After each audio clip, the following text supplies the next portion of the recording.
That dark ocean between the stars is not empty at all. It is a seething, invisible sea, and we are sailing right through it. This is the interstellar medium, a ghostly soup of gas thinner than any laboratory vacuum, dust finer than smoke, and particles racing at nearly the speed of light. It holds the blueprints for new stars and the ashes of dead ones, and it is filled with puzzles that defy our best science. By staying until the end, you will uncover 30 profound secrets hidden in the space between the stars. How can complex molecules, the very ingredients for life, form in the deepest cold of this cosmic void? What are the colossal fountains of fire that recycle entire galaxies? The answers reshape our place in the cosmos. What do you think is the most surprising thing waiting for us in the darkness? Our very first mystery begins with a fundamental question of cosmic accounting.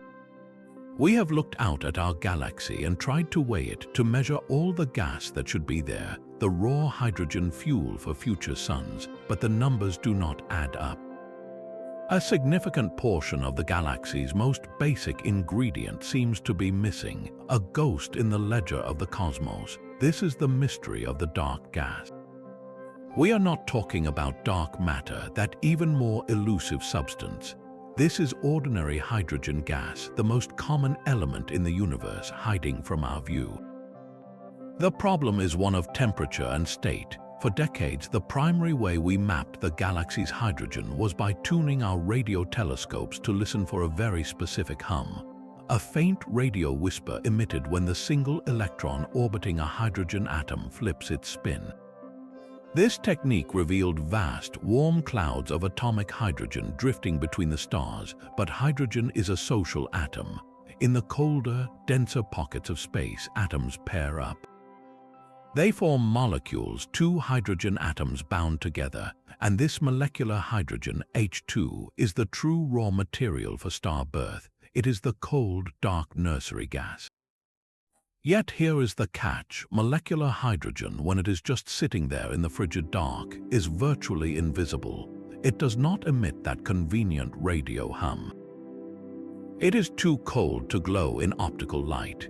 It is like trying to see a snowbank on a moonless night. Astronomers could infer its presence indirectly, often by using carbon monoxide as a tracer, a sort of luminous tag on an otherwise black bag. But what if there are immense clouds of pure molecular hydrogen with no carbon monoxide to give them away? What if the galaxy is laced with these dark reservoirs, these unseen fuel depots, and we have been blind to them? This missing mass could solve many puzzles, like why some regions seem ready to form stars but lack the visible gas to do so. To find this phantom fuel, scientists are turning to clever, indirect detective work. One promising method uses cosmic rays, those high-speed atomic fragments racing through the galaxy. As these rays smash into the hidden clouds of molecular hydrogen, they can produce a faint, telltale glow of gamma rays, a high-energy fingerprint of the collision. By mapping this gamma ray fog across the sky, we might finally trace the outlines of the galaxy's dark skeleton. Finding this lost hydrogen is more than an academic exercise. It is about understanding the true budget of our galaxy. How much star-forming fuel do we really have left? Where are the next generations of stars going to be born? The answer is likely hidden in these vast, silent clouds, the dark gas that holds the future of the Milky Way in its invisible embrace. If that phantom fuel is the hidden blueprint for stars, then what it builds from is equally astonishing. Deep within those same cold, dark clouds, where atoms are spread thinner than in any vacuum we can create on Earth, chemistry is happening. Not just simple chemistry, but the formation of complex organic molecules, the very precursors to life. Floating in the unimaginable void are molecules like ethyl alcohol, simple sugars, and even amino acid-like structures. This is our second great mystery. How can such intricate molecular architecture arise in an environment so harsh and empty it seems designed to prevent any connection at all? The space between stars is not just cold, it is profoundly cold, often only a few degrees above absolute zero. The density is so low that two atoms might travel for years before bumping into one another. In such a place, you would expect only the simplest atoms and molecules to exist. Yet our radio telescopes tell a different story. They have identified over 200 different molecular species in these clouds, from simple carbon monoxide to molecules with 10 or more atoms linked in precise chains and rings. The secret lies on the surface of a single microscopic grain of interstellar dust. These dust particles, finer than smoke, are the universe's most unlikely laboratories. In the deep cold, atoms and simple molecules that do bump into a dust grain do not bounce off. They stick, frozen in place on its surface. There, they can slide and shuffle, held in close proximity for far longer than they ever would be in the open void. This gives them time, millions of years, to undergo slow, cold chemistry. An atom of carbon meets an atom of oxygen, aided by a whisper of energy from a passing cosmic ray, and they form carbon monoxide. More atoms arrive, building up layers of icy frost on the grain. Within that frost, through a painstaking dance over eons, hydrogen, oxygen, carbon, and nitrogen atoms can link into ever more complex arrangements.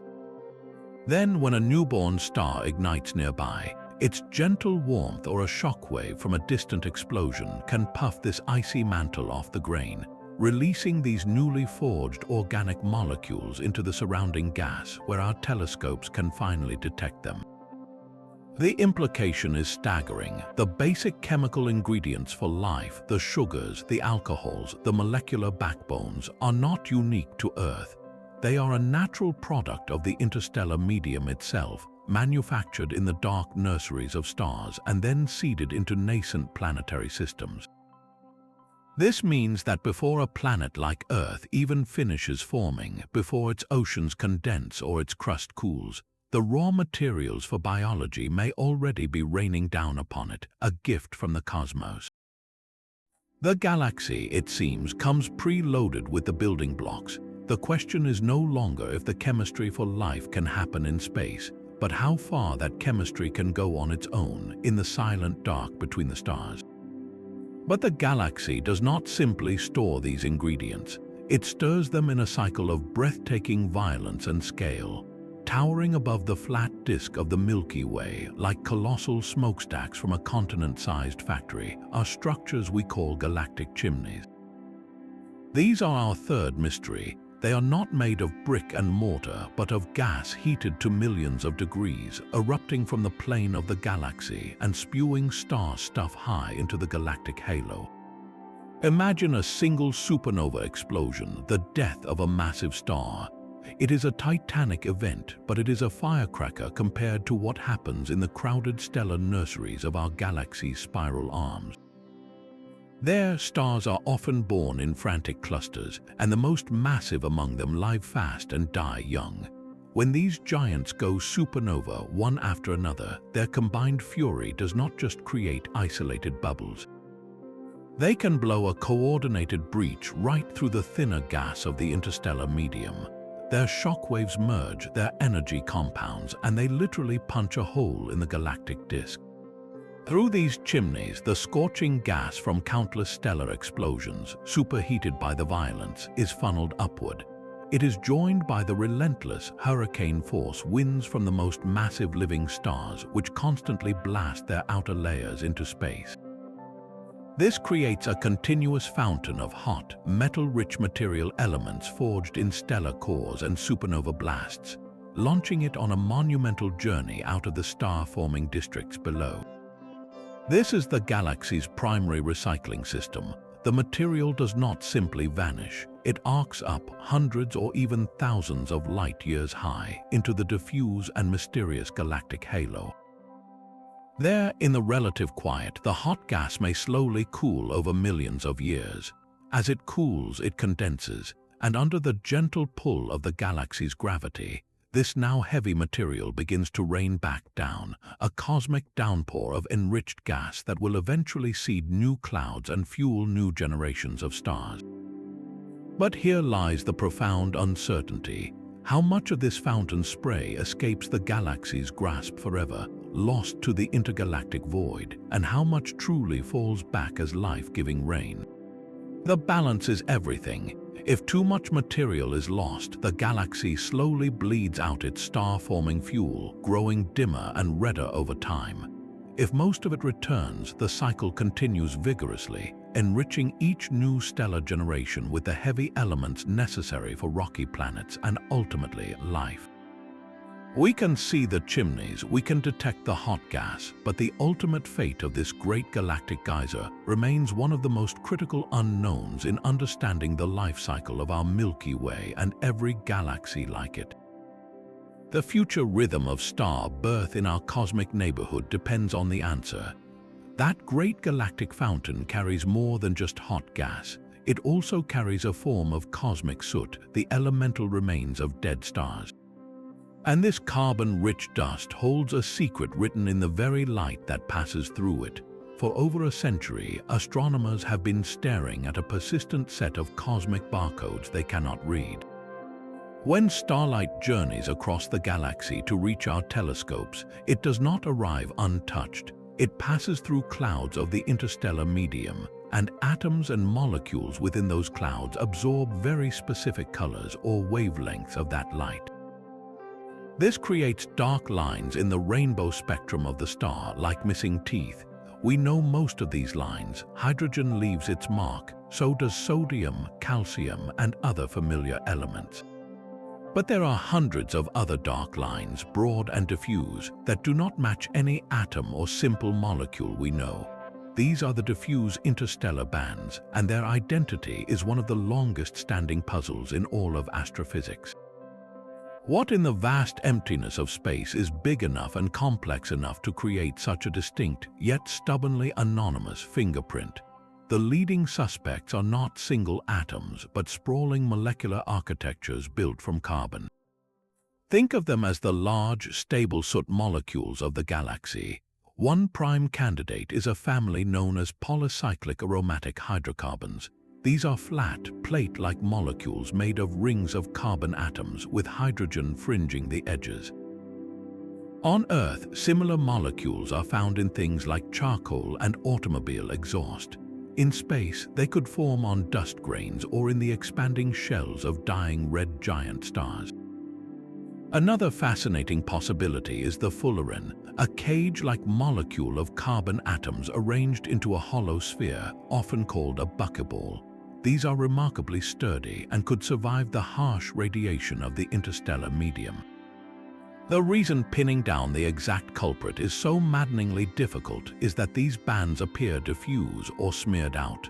This suggests the molecules absorbing the light are in a turbulent environment, tumbling and vibrating, which blurs their precise spectroscopic signature. It is like trying to identify a specific person in a crowded, fast-moving river by only the vague shape of their shadow. Laboratory scientists have worked for decades to recreate the extreme cold and low-pressure conditions of interstellar space to test these candidates, but matching hundreds of bands perfectly has remained just out of reach. Solving this century-old riddle would do far more than just fill in a blank in a textbook. Carbon is the backbone of life as we know it, and the diffuse interstellar bands are likely the spectral signature of the largest reservoir of complex carbon in the galaxy. Unlocking their identity would reveal the missing chapter in the cosmic carbon cycle. It would show us how carbon, forged in stellar furnaces, is processed and packaged into complex organic forms during its journey through the void, before ultimately becoming part of new stars, planets, and perhaps living things. These dark lines in starlight are not just gaps in our data.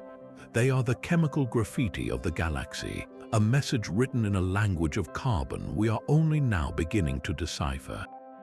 While we struggle to decode the carbon graffiti in starlight, the void is actively bombarding us with something far more violent. From the depths of space, atomic nuclei are screaming toward Earth at velocities so immense they carry energies we can scarcely comprehend. These are cosmic rays, and the origin of the most powerful among them is a mystery that has haunted physicists for over a century. The common ones, protons and atomic nuclei with moderate energy, we can explain. They are likely accelerated by the shockwaves of supernova explosions, surfing on titanic waves of expanding gas to reach fantastic speeds. But there exists another class, the ultra-high-energy cosmic rays. A single one of these particles can carry the kinetic energy of a professionally thrown baseball, all compressed into a subatomic speck smaller than an atom. Their power is millions of times greater than anything produced in our most advanced particle colliders, like the Large Hadron Collider. The question is simple and staggering. What natural particle accelerator in the universe is powerful enough to launch them? The candidates are as extreme as the particles themselves. One leading suspect is the active galactic nucleus, the monstrous engine at the heart of a distant galaxy, powered by a supermassive black hole devouring matter. The chaotic, magnetized maelstrom around such a black hole could, in theory, act as a cosmic railgun, accelerating particles to these unbelievable energies. Another, more exotic possibility involves the decay or annihilation of dark matter, a process that could theoretically release a burst of unimaginable power, creating these rare, ultra-energetic messengers. But identifying the true culprit is a detective story with a nearly impossible twist. Cosmic rays are not like beams of light that travel in straight lines. They are charged particles, which means they are deflected by the galaxy's magnetic fields, woven through the interstellar medium. Think of trying to trace the path of a pinball after 1,000 random ricochets back to the single flipper that launched it. By the time one of these ultra-high-energy particles finally strikes the top of Earth's atmosphere, creating a sprawling cascade of secondary particles we can detect, its original direction is completely scrambled. It points back to nowhere. To solve this, scientists have built enormous observatories that watch not for the primary particle, but for the enormous shower of secondary particles it creates over many square miles. By studying the pattern and energy of these showers, they can estimate the original particle's energy and make a rough guess at its incoming direction. The hunt has yielded tantalizing clues, like a slight excess of these events coming from the general direction of a particular type of active galaxy.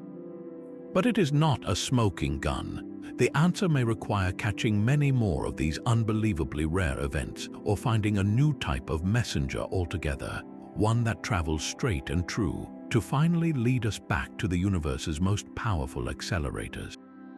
These cosmic rays are messengers of the universe's most violent events, yet the story of star birth begins in a place of profound quiet and cold. Deep within the vast, dark molecular clouds we spoke of earlier, a delicate and invisible battle is constantly being fought.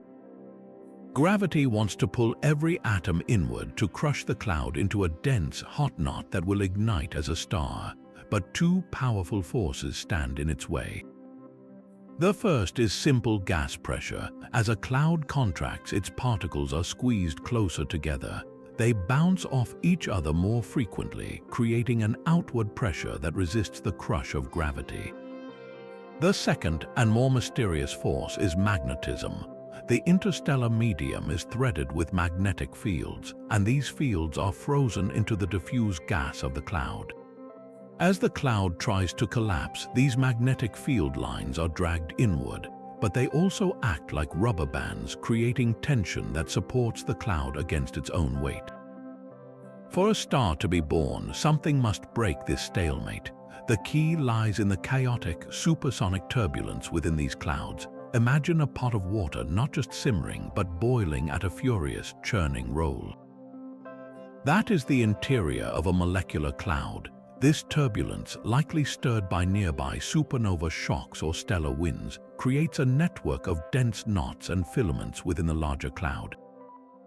In these localized regions, the density can become high enough for gravity to finally get the upper hand, overwhelming both thermal pressure and magnetic support. But even then, the process is inefficient. This is one of the deepest puzzles of the interstellar medium. A giant molecular cloud might contain enough material to form 100,000 suns.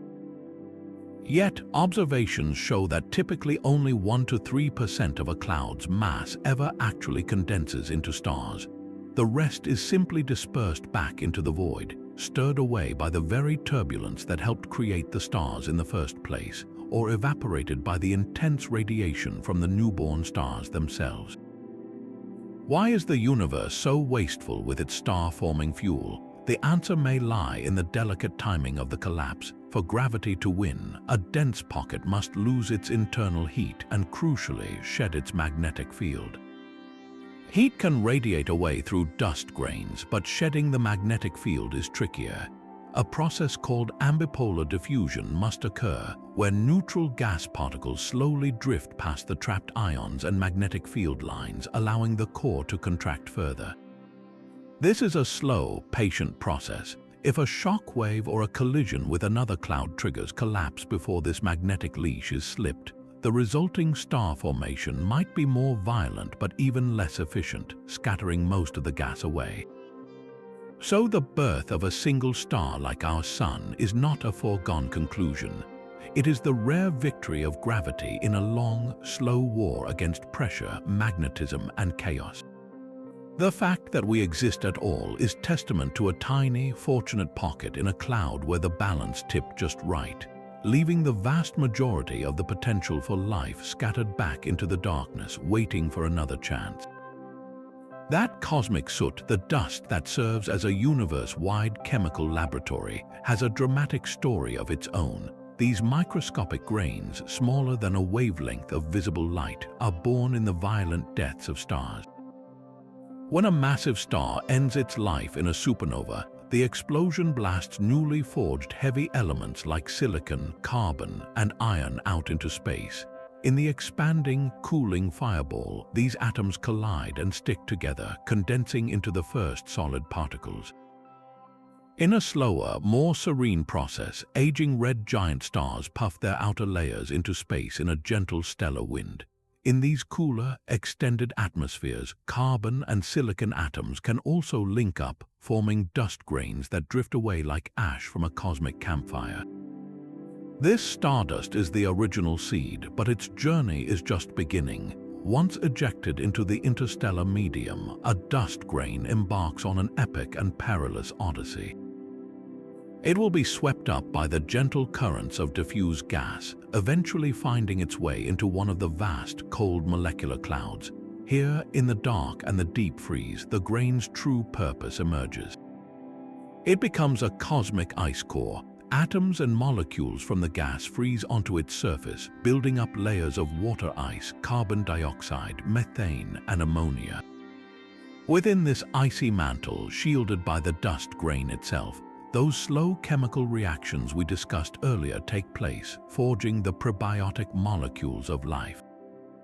The dust grain is not a passive bystander. It is the essential platform, the solid anchor in a sea of gas where chemistry would otherwise be impossibly slow. Over millions of years, the grain may be processed by the faint ultraviolet light from distant stars, which can break apart molecules in its icy shell and rewire them into even more complex forms. It might be jostled by shock waves from nearby stellar births, shedding its icy mantle and releasing its chemical harvest back into the cloud, only to begin the process of frost accumulation all over again. But this journey cannot last forever. The same shock waves that process the dust can also destroy it. A supernova blast wave racing through the interstellar medium moves at thousands of kilometers per second. When a microscopic dust grain is hit by this supersonic wall of gas, it is like being sandblasted by a hurricane of individual atoms. The grain can be shattered into fragments or vaporized completely back into its constituent atoms, returned to the gas phase. This creates a great cosmic cycle of dust. It is constantly being manufactured in the atmospheres of dying stars, processed and enriched in molecular clouds, and then violently destroyed in stellar explosions. The mystery for astronomers is one of balance. Is the galaxy creating dust as fast as it is destroying it? The answer shapes everything we see. Dust is not just a chemical facilitator. It is also what makes a galaxy beautiful. These tiny grains are incredibly efficient at absorbing blue light and re-emitting it as a faint, warm infrared glow. This is why the dense dust lanes in spiral galaxies appear as dramatic, dark ribbons silhouetted against the bright starlight. It is why the centers of dusty galaxies are often hidden from our optical view, only revealing their secrets in infrared light. The amount of dust present dictates a galaxy's color, its brightness, and how much of its star formation we can actually witness. If the balance tips toward rapid destruction, galaxies would appear bluer and more transparent.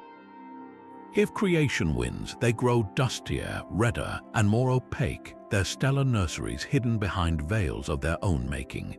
We are still trying to measure the rates of this invisible economy, to understand whether the Milky Way is gaining or losing its cosmic dust, and what that means for the hidden stories of star birth happening right now in its darkest corners.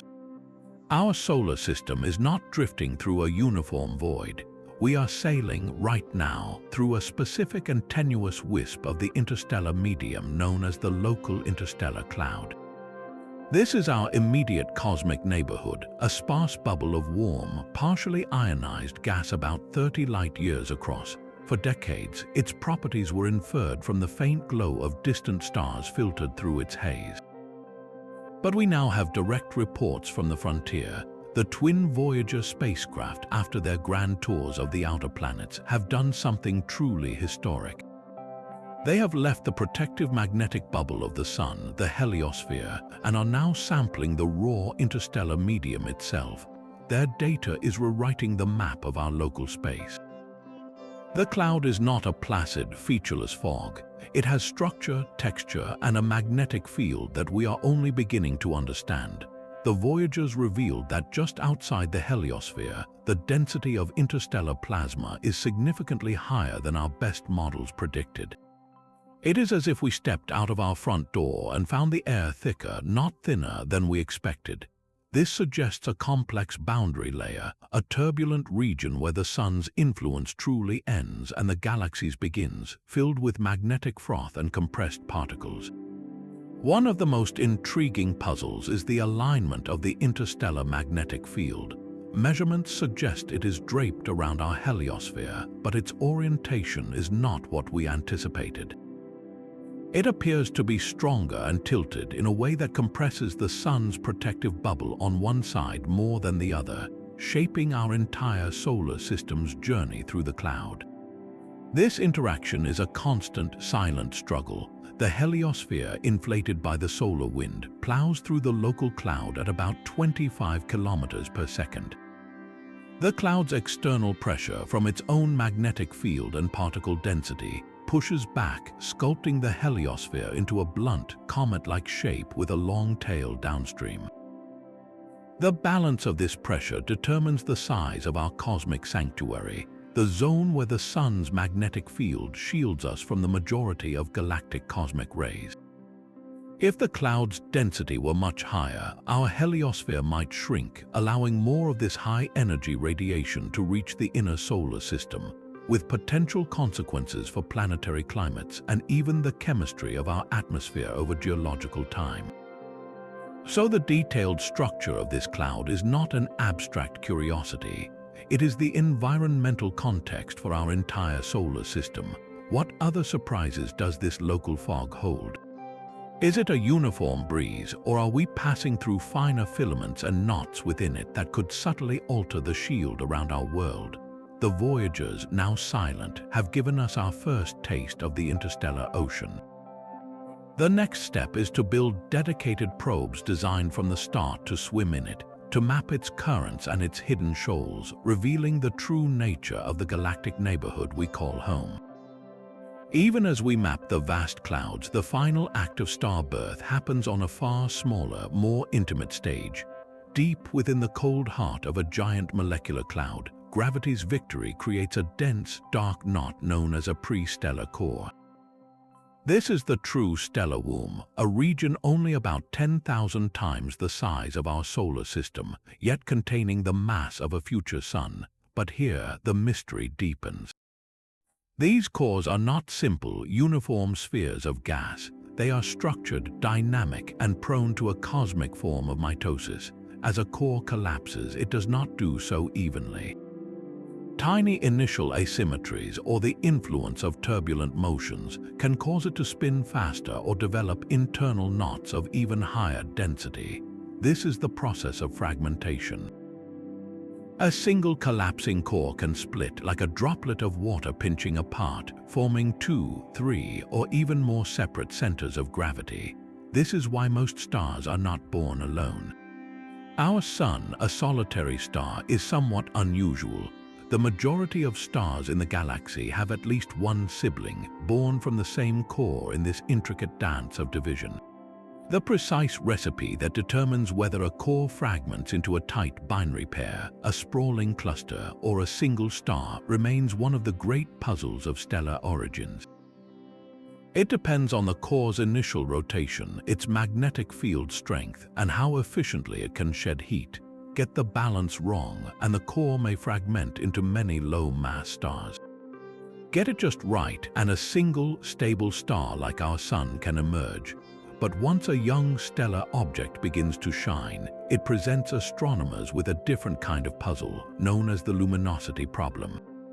In the earliest stages, a newborn star is not yet powered by nuclear fusion in its core. Instead, it glows from the sheer energy of its gravitational collapse. As gas plummets onto the growing protostar, that gravitational energy is converted into heat and light. Our models of this process make a clear prediction about how bright these infant stars should be at various stages. Yet, when we look with powerful infrared telescopes, many of them are significantly dimmer than expected. It is as if the universe is running its stellar nurseries on a lower power setting than the manual says it should. Where is the missing energy? The leading theory points back to the very process of star birth itself.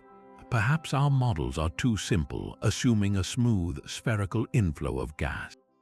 In reality, material likely falls onto the young star in clumps and streams, through a complex disk of swirling material. Much of the gravitational energy might be spent not on heating the star's surface, but on powering powerful jets that blast out from its poles, or on stirring up turbulence in the surrounding disk. Alternatively, the star might form more slowly than we think, with pauses in its accretion, leading to periods of unusual dimness. Solving this isn't just about fixing a calculation. It strikes at the heart of how a star builds its mass and establishes its initial properties. That faint, flickering glow from a stellar nursery is a coded message about the chaotic, messy, and beautifully inefficient process of bringing a sun to life. That faint glow from a newborn star is shaped by an invisible sculptor. Woven through the entire interstellar medium, from the emptiest voids to the densest clouds, is a force we cannot see directly, yet it guides the fate of everything within it. This is the galaxy's magnetic field. We detect its presence through a subtle trick of light. As starlight travels through the interstellar medium, it can become polarized. This means its light waves, which normally vibrate in all directions, get gently aligned to vibrate in a preferred plane. This happens because the countless, needle-like interstellar dust grains are not randomly tumbled. The weak but pervasive galactic magnetic field causes these microscopic grains to slowly spin and align themselves like countless tiny compass needles. When starlight passes by, it interacts with these aligned grains, and its polarization becomes a map of the magnetic field's orientation along our line of sight. Radio astronomers use a similar principle, observing the polarization of radio waves emitted by electrons spiraling along these magnetic field lines at nearly the speed of light. The maps we create from this data are stunning. They reveal a magnetic skeleton for the galaxy, with field lines tracing the spiral arms, looping around bubbles from ancient supernova and threading through every dark cloud. But a fierce debate rages over the true strength of this magnetic skeleton. Just how powerful is it? Measurements vary wildly, and the answer changes everything. If the field is strong, it becomes a dominant player. It can provide enough pressure to hold a massive cloud up against its own gravity, dramatically slowing or even preventing star birth. It can channel the flow of ionized gas, dictate the paths of cosmic rays, and shape the very structure of the interstellar medium into filaments and sheets. If the field is relatively weak, then turbulence and gravity call the shots, and the magnetic field is merely a passenger, twisted and bent by the chaotic motions of the gas. The truth likely lies somewhere in between, a dynamic tug of war where the field is strong in some places and weak in others, but this leads to an even greater challenge. Our polarization maps are magnificent, but they are fundamentally two-dimensional. They show us the direction of the magnetic field projected onto the sky, a flattened picture of a three-dimensional reality. It is like looking at a tangled ball of string from one side. We can see the loops and curves pressed against the glass, but we have no idea which strands are in the foreground, which are in the background, and how they truly connect in the depth of space. To build a real 3D model of the galaxy's magnetic field, we need a way to measure distance along with orientation. Astronomers are tackling this by combining polarization data with painstaking distance measurements to thousands of stars. By seeing how the polarization angle changes for stars at different distances, they can begin to reconstruct the field's twist and turn through the vast volume of the Milky Way. It is a monumental task, akin to mapping the ocean's currents by watching how they tilt a sequence of buoys stretching from the surface to the abyss. Without this 3D map, our understanding of the interstellar medium is incomplete. We cannot fully model how cosmic rays navigate their pinball journey across the galaxy. We cannot accurately predict when a cloud will finally collapse under its own weight. This invisible magnetic tapestry is not just a backdrop. It is an active, dynamic force, quietly orchestrating the grand cycles of birth, death, and recycling that define our galactic home. The same magnetic fields that shape the galaxy's grand structure also forge its most precise weapons. From the hidden hearts of stellar nurseries where new suns are still gathering mass, erupt narrow, blisteringly fast streams of matter known as astrophysical jets. These are not the gentle stellar winds of mature stars, but something far more violent and focused. They are cosmic blowtorches cutting through the surrounding cloud with surgical precision. The material in these jets is launched at speeds that defy comprehension, often hundreds of kilometers per second. They do not spray out in a wide cone. They remain tightly collimated, like beams from a laser, for distances that can span several light years. Picture a fountain on Earth where the water erupts in a graceful, spreading arc. Now imagine that same water being forced through a nozzle so perfectly that it shoots out in a needle-straight line for thousands of miles without spreading at all. That is the unnatural seeming focus of a stellar jet. The mystery is the engine. What physical mechanism inside a messy, swirling disk of gas and dust can possibly create such a narrow, high-velocity projectile? The answer appears to lie in the marriage of magnetism and rotation. As the newborn star draws material from its surrounding disk, that disk spins rapidly. But instead of all that material falling directly onto the star's own magnetic field, which is dragged along by its rotation, acts as a cosmic funnel. It channels some of the infalling gas along its powerful lines, directing it toward the star's magnetic poles. There, like a particle accelerator, the material is whipped to incredible speeds and launched into space in two opposing beams, one from each pole. This process is so efficient that it can actually put a brake on the star's growth, preventing it from becoming too massive too quickly. these jets are far more than just a spectacular side effect of star birth. They are fundamental regulators. As they scream through the surrounding molecular cloud, they punch literal holes in the nursery walls. They carry away excess angular momentum, allowing more material from the disk to finally spiral inward. Most importantly, they inject tremendous energy and turbulence back into the cloud. This can compress nearby gas to trigger the birth of more stars, or it can violently disperse it, shutting down star formation in that region entirely. The jet is both a midwife and a demolition crew for its own stellar neighborhood. Their impact is written across the sky in glowing, ethereal structures called Herbig-Haro objects. These are not the jets themselves, but the brilliant bow shocks they create. As the supersonic jet rams into slower-moving gas in the interstellar medium, it plows that material up like snow before a plow. The collision heats the gas to thousands of degrees and makes it glow in vivid colors, often appearing as a series of glowing knots or arcing nebulae that look like celestial footprints. Each Herbig-Haro object marks a place where a jet from a hidden young star has slammed into the galaxy's quiet gas, announcing a violent birth with a splash of light. By studying these glowing shock fronts, we can trace the history of a jet's eruptions, sometimes finding evidence of outbursts that occurred centuries ago, frozen in the expanding glow. These jets remind us that creation in the cosmos is rarely a gentle process.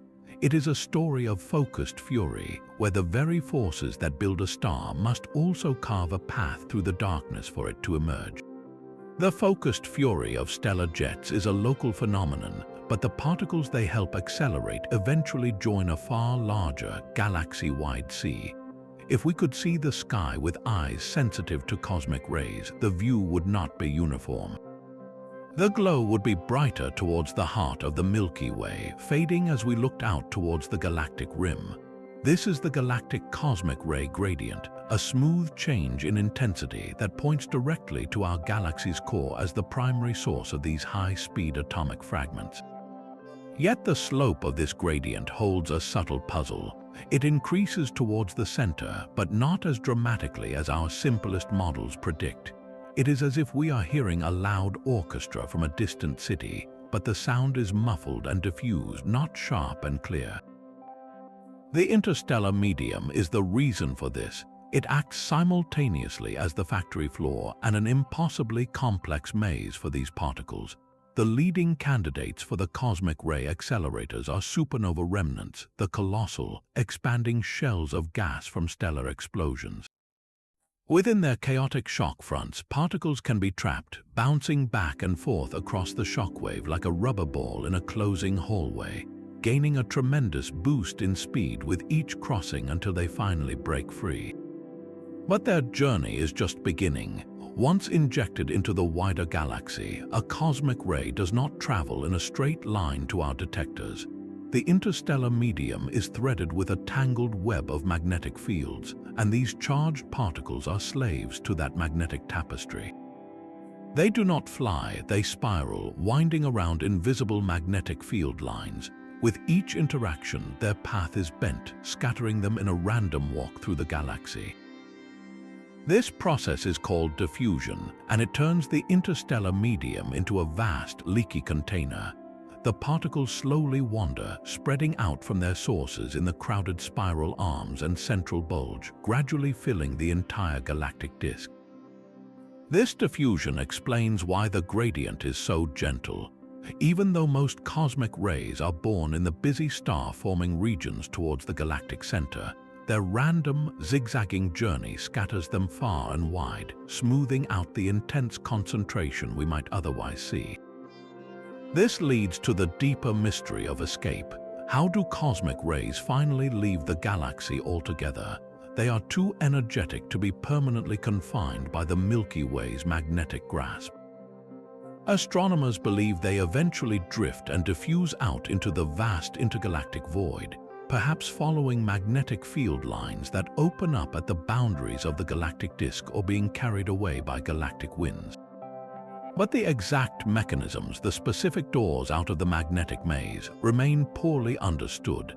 The observed gradient we measure here in our solar system is therefore a snapshot of a dynamic balance, a constant churn of creation in the core, chaotic scattering through the interstellar medium, and a slow, steady leak into the endless dark beyond.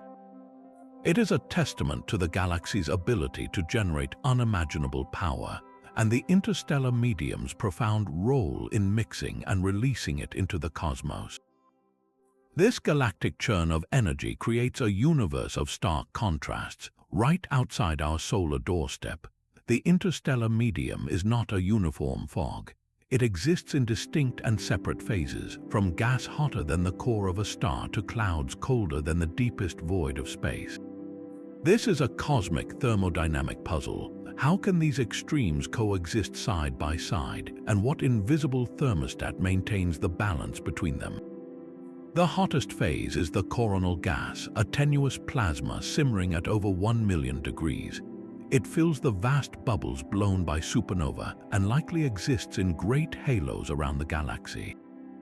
The source of its intense heat is clear, the titanic shockwaves from stellar explosions, but the mystery is one of endurance. Why does it stay so blisteringly hot for so long? In the near-perfect vacuum of space, a hot gas should cool rapidly, radiating its heat away as X-rays. The fact that we still detect it means something must be reheating it, constantly stirring the embers. The prime suspect is a continuous rain of smaller shock waves, not just from supernova, but from the collisions of turbulent gas flows and the powerful winds from massive stars, injecting energy like a steady drumbeat into the galactic atmosphere. At the opposite extreme lies the cold neutral medium. These are the dark, quiescent clouds of atomic hydrogen, with temperatures often only a few tens of degrees above absolute zero. Their mystery is the reverse. In a galaxy flooded with starlight and peppered with cosmic rays, how do they stay so profoundly cold? The answer lies in a brilliant and efficient cooling system. These clouds are laced with trace amounts of heavier elements like carbon, oxygen, and silicon. When a stray cosmic ray or a photon of starlight bumps into an atom in the cloud, it can knock an electron loose, creating an ion. That free electron can then collide with one of those heavier atoms, making it emit a faint photon of infrared light. This light carries away a tiny bit of thermal energy, escaping the cloud entirely. It is as if the cloud is covered in microscopic radiators, constantly bleeding heat into space, allowing it to maintain its deep freeze even while bathed in a faint, energetic glow. Between these two extremes lies the warm ionized medium, a more diffuse gas heated and ionized by the ultraviolet light from hot, young stars. The entire structure is a dynamic equilibrium, a cosmic balancing act. The heating comes from starlight, cosmic rays, and shock waves. The cooling comes from those atomic radiators. Where heating outpaces cooling, the gas puffs up into hot, ionized phases. Where cooling dominates, the gas condenses and cools into dense, neutral clouds. This multi-phase structure is the fundamental architecture of the galaxy's ecosystem. It dictates where stars can form, how energy propagates, and even how the galaxy will evolve over billions of years. The delicate dials on this cosmic thermostat, the precise rates of heating and cooling, determine whether our Milky Way is a vigorous stellar nursery or a quiet, aging island of stars. The delicate balance of heating and cooling in the interstellar medium may depend on a hidden workforce of microscopic carbon structures. Among the most abundant large molecules in the galaxy are the polycyclic aromatic hydrocarbons. Their name is complex, but their structure is elegantly simple. Picture a flat geometric plate like a tiny fragment of chicken wire or a single layer of graphite from a pencil lead. It is made of rings of carbon atoms fused together with hydrogen atoms fringing the edges. These PAHs are not rare. Their distinctive infrared signature, a set of glowing bands emitted when their carbon rings vibrate after absorbing starlight, is detected nearly everywhere we look, from planet-forming disks around young stars to the diffuse gas between the spiral arms. Their sheer ubiquity presents our 14th mystery. How do these large, fragile carbon skeletons form? And more puzzlingly, how do they survive in environments flooded with harsh ultraviolet radiation that should tear them apart in an instant? They are born in the sooty winds of dying stars, in the extended, cooler atmospheres of red giants, and in the expanding debris of supernova. Carbon atoms link into chains and rings. Under the right conditions, these small rings can fuse together, growing into the larger, stable plates of PAHs. But their journey from a stellar deathbed into the general interstellar medium is a gauntlet. The same ultraviolet light that makes nebulas glow is a destructive force for complex molecules capable of breaking chemical bonds. For a PAH to survive, it must lead a charmed life, perhaps spending much of its time sheltered deep within the protective bulk of dense molecular clouds, or constantly reforming from smaller fragments in a cycle of destruction and rebirth. Their survival hints at a remarkable resilience, and it suggests they play a far more active role in the galaxy's ecology than mere cosmic soot. Astronomers suspect these molecules act as millions of microscopic radiators. When a PAH absorbs a single photon of ultraviolet light, it does not simply shatter. Instead, the energy sets the entire carbon plate vibrating like a struck tuning fork. It then re-emits that energy as a cascade of lower-energy infrared photons, effectively converting the destructive ultraviolet glare into harmless, gentle heat. This process is a supremely efficient cooling mechanism for interstellar clouds. By helping the gas shed excess energy, PAHs may allow dense regions to cool more quickly, making it easier for gravity to overcome pressure and trigger the collapse into new stars.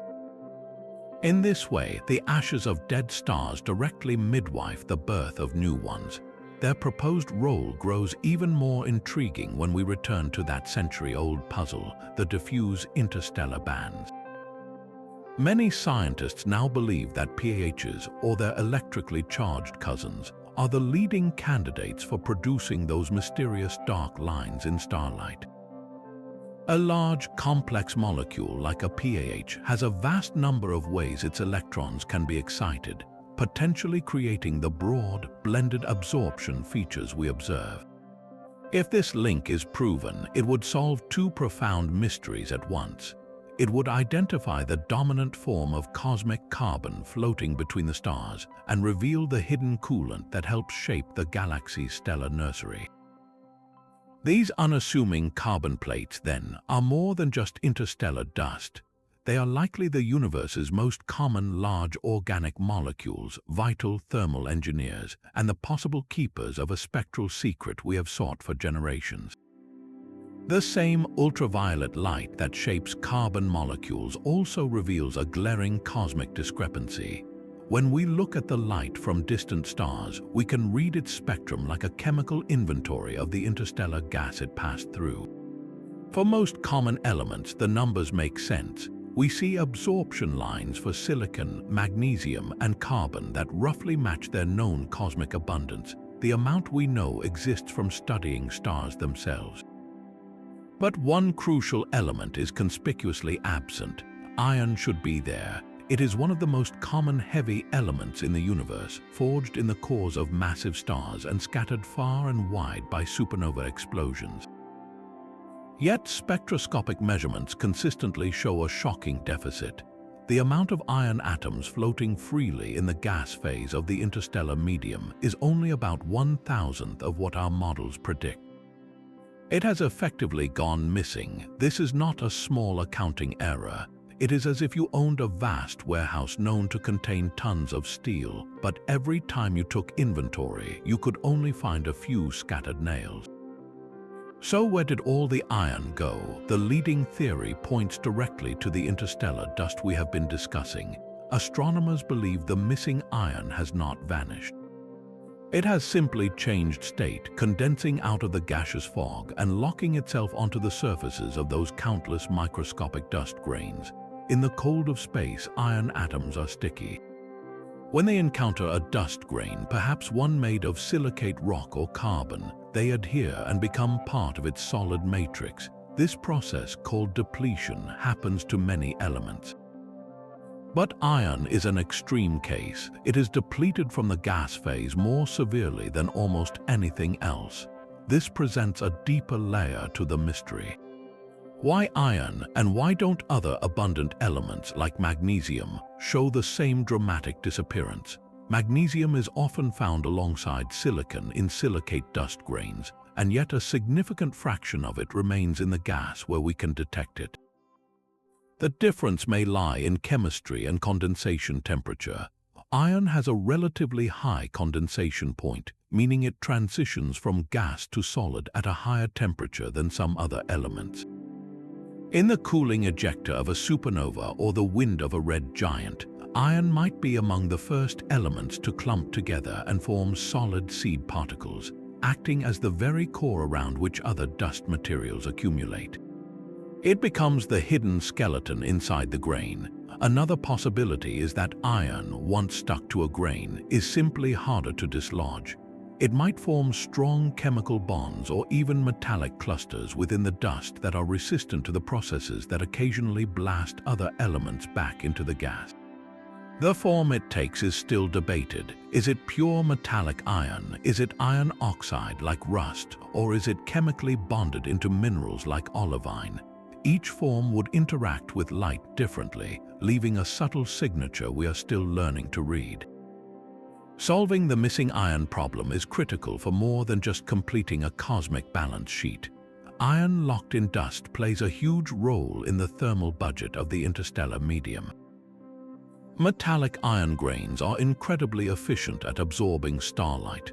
They heat up and then re-radiate that energy as infrared light, influencing the temperature and pressure of entire clouds. If most of the galaxy's iron is hidden in dust, then our understanding of how clouds cool and collapse to form stars is fundamentally tied to the nature of these invisible, iron-rich motes. The silence of iron in our spectra is not an absence.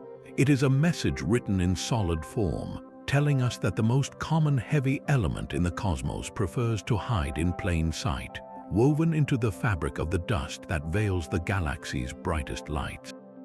The silent majority of the galaxy's normal matter is not hiding in dust or locked in stars. It exists as simple, solitary atoms of hydrogen drifting through the vast spaces between. For decades, radio astronomers have used a single, universal hum to map this invisible ocean. It is the 21-centimeter line, a whisper from the most fundamental atom in the cosmos. This signal comes from a quantum quirk known as the hyperfine transition. In a neutral hydrogen atom, the tiny electron and the proton at its core each act like a microscopic magnet. They can spin in the same direction or in opposite directions. The opposite spin state holds a minuscule amount of less energy, very, very rarely, about once every 10 million years for a single atom. An electron will spontaneously flip to a line opposite its proton. When it does, it releases that tiny bit of excess energy as a radio photon with a precise wavelength of 21 centimeters. In the unimaginable vastness of a galactic cloud with countless trillions of atoms, these rare events create a constant, detectable chorus. This signal has been our primary tool for charting the galaxy's skeleton of atomic gas. Yet, within this reliable cosmic beacon, astronomers are finding strange whispers, anomalies that suggest our map is still incomplete. Sometimes, against the bright radio glow of a distant quasar, we see impossibly narrow, razor-sharp absorption lines in the 21-centimeter band. These are not the broad signatures of warm, turbulent clouds. They are the fingerprints of something profoundly cold and eerily still. To create such a precise, unblurred line, the absorbing gas must be colder than 20 degrees above absolute zero, and it must be almost perfectly calm with virtually no internal motion.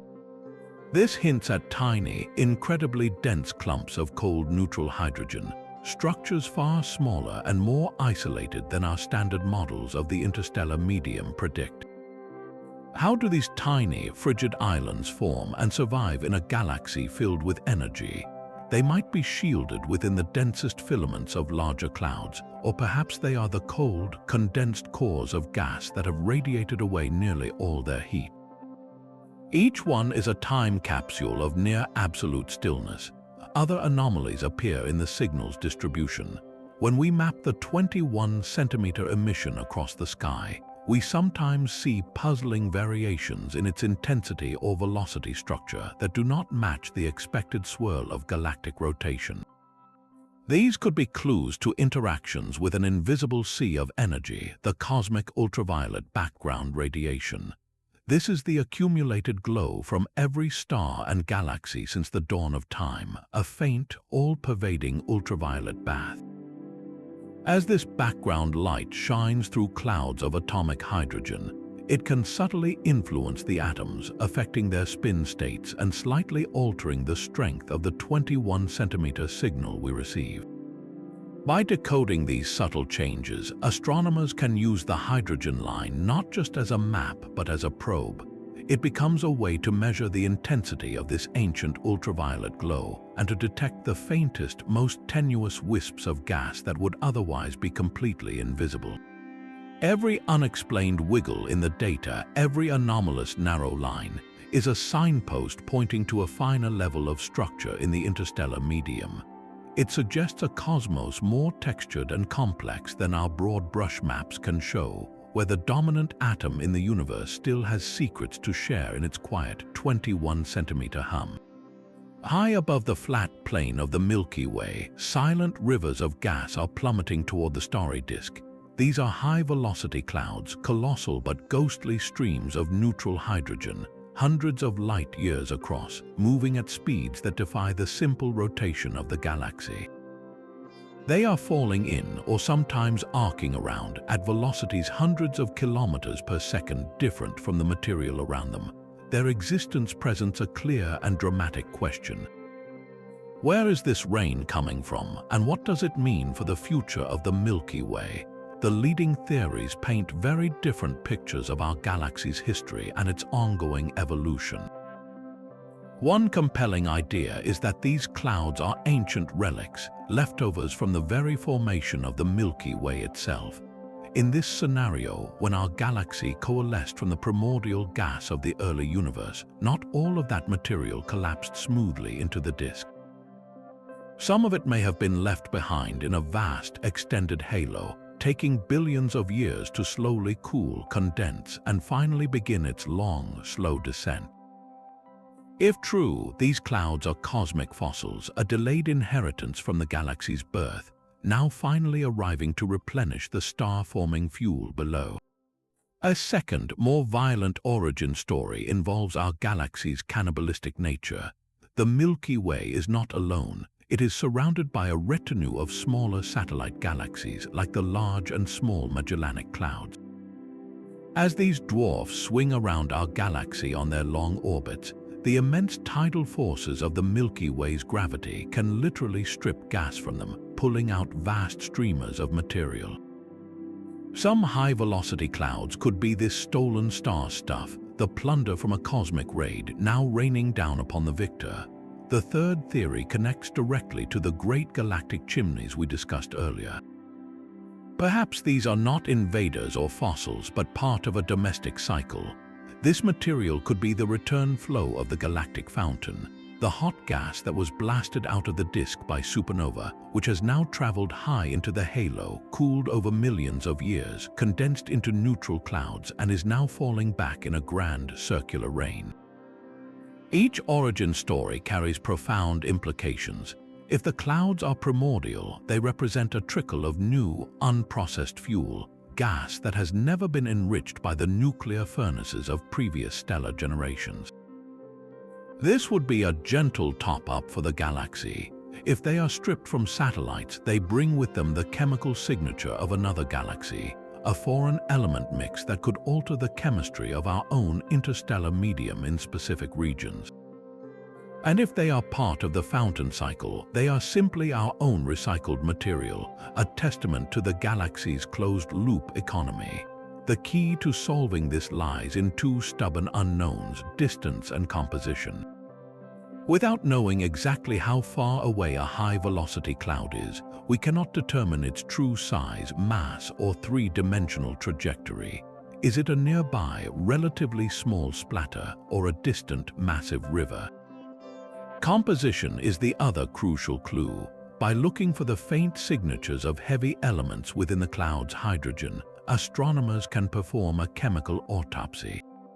A cloud rich in elements like oxygen and iron likely came from within the Milky Way's own processed environment, pointing to the fountain model. A cloud with very low metallicity, almost pure hydrogen and helium, would strongly suggest a primordial origin or a source from a dwarf galaxy that never formed many stars. The mystery persists because these measurements are incredibly difficult. These clouds are dark, emitting only that faint 21-centimeter radio hum, and they often overlap with other galactic structures in our line of sight, making their distance a nightmare to pin down. Yet the answer is critical. These falling rivers represent a potential source of fresh fuel for future star formation. They are part of the galaxy's ongoing diet, a way it gains mass and sustains itself over cosmic time. Whether they are a slow inheritance, stolen goods, or recycled waste, they are feeding the great spiral disk, one silent, high-velocity downpour at a time. The rain of high-velocity clouds brings with it a unique chemical signature, a fingerprint from the dawn of time. Among the hydrogen atoms in that pristine gas, a tiny fraction are not ordinary hydrogen. They are deuterium, a heavier cousin. A deuterium atom has a proton and a neutron in its nucleus, making it about twice as heavy as its simple hydrogen sibling. This small difference makes it a powerful cosmic detective. The deuterium to hydrogen ratio is one of the most sensitive probes we have for understanding the universe's first 3 minutes, the era of Big Bang nucleosynthesis. In that initial searing heat, the fledgling cosmos cooked up the lightest elements, hydrogen, helium, and trace amounts of lithium and deuterium. The amount of deuterium produced was exquisitely sensitive to the density of ordinary matter in the early universe. By measuring the primordial deuterium abundance, we can effectively weigh all the normal matter in the cosmos.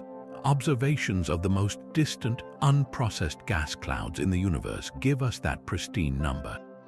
But here in our own galactic neighborhood, the story changes.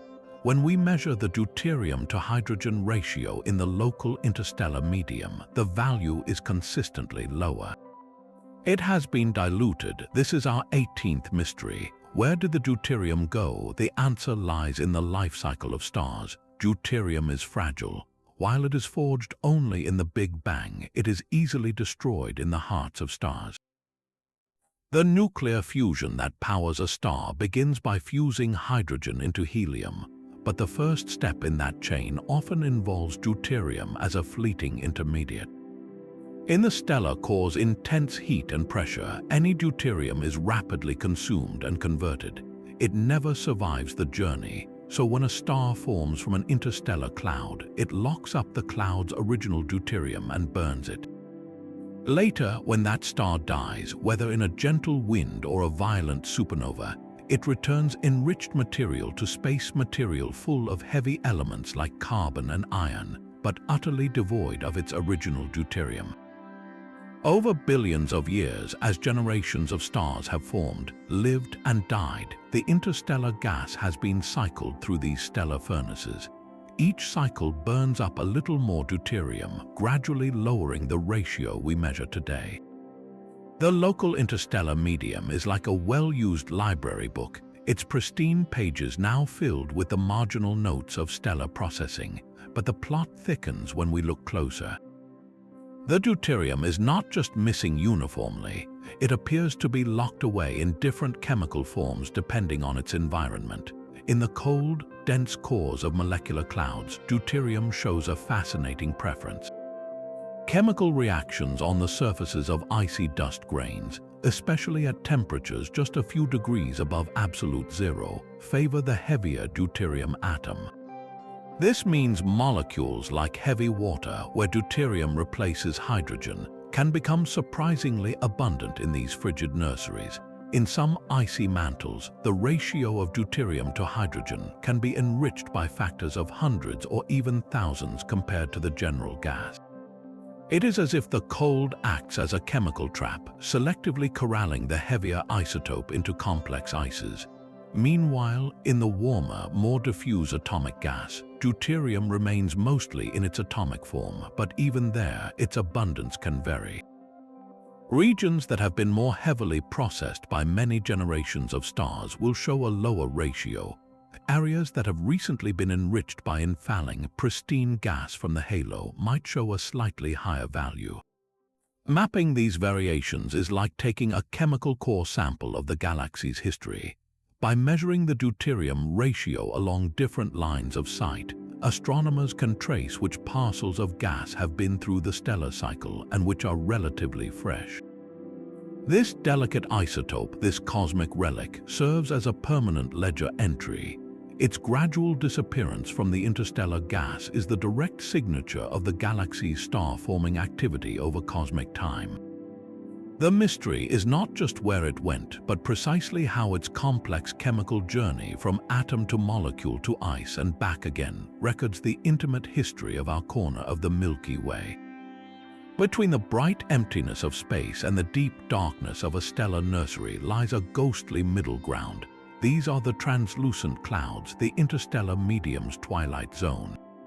They are more substantial than the wispy atomic gas, yet not dense enough to completely block out the galaxy's starlight. Within them, a slow and profound transformation is underway, a chemical metamorphosis that is one of the least understood steps in the journey to create a star. The mystery here is one of transition. How exactly does a cloud cross the threshold from a loose collection of atoms into a shielded molecular factory? What happens in this critical, in-between state where light still penetrates but darkness is beginning to win? These clouds are not black like coal, but gray like thick fog on a moonlit night.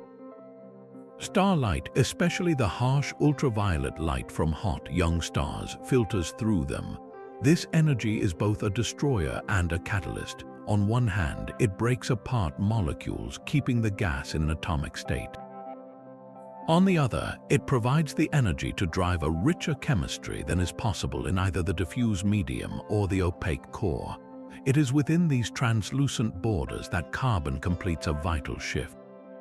In the diffuse gas, carbon exists mostly as an ion, a charged atom missing an electron. But here, as density increases and ultraviolet light is partially filtered, carbon can regain its electron and become neutral. This change is monumental because neutral carbon is the cornerstone of interstellar organic chemistry. It can readily form bonds with other atoms, acting as the backbone for the chains and rings of molecules that will later freeze onto dust grains. The translucent cloud is where the universe's carbon switches from being a spectator to a builder, but the transition is not smooth or uniform. These clouds likely have a complex, layered structure. The outer skin, facing the brunt of the galactic starlight, might be a zone of destruction where molecules are broken apart as fast as they form. Deeper in, the light softens and a delicate balance is struck. Chemical reactions that were impossible in the bright void now begin to occur, facilitated by the dust grains that are starting to provide a surface for atoms to meet. The cloud becomes a unique chemical laboratory, one where experiments are run by the varying intensity of light itself. Astronomers study these regions by looking for the faint fingerprints of this transitional carbon. The spectral lines of neutral carbon and molecules like carbon monoxide that are just beginning to form serve as tracers, allowing us to map the cloud's internal gradient from atomic to molecular. The puzzle is that our models of this process often fail to match the observed abundances. The chemistry appears to happen faster or under different conditions than our equations predict. Something is missing from the recipe, perhaps an unknown reaction pathway, or the influence of the cloud's intricate filamentary shape on how light permeates it. These translucent clouds are far more than a way station. They are the essential gateway, For a cloud to continue its collapse into a true star-forming molecular core, it must become opaque. It must build up enough molecules and dust to completely shield its inner heart from the disruptive ultraviolet radiation of the galaxy. Only in that total darkness can molecular hydrogen form in abundance, and can temperatures plunge low enough for gravity to make its final, decisive move. The translucent phase is where that protective shell is assembled, molecule by molecule. Understanding this twilight realm is therefore understanding the very moment of commitment, when a cloud takes its first real step from being just another part of the interstellar fog to becoming a cradle for new suns. Its hazy glow is the sign of a cosmic border being crossed, a frontier where the raw materials of the galaxy are quietly preparing for their greatest transformation. Beyond the twilight of translucent clouds, the galaxy hums with another kind of faint, pervasive light. A subtle microwave glow blankets the entire sky, a whisper of energy separate from the famous afterglow of the Big Bang.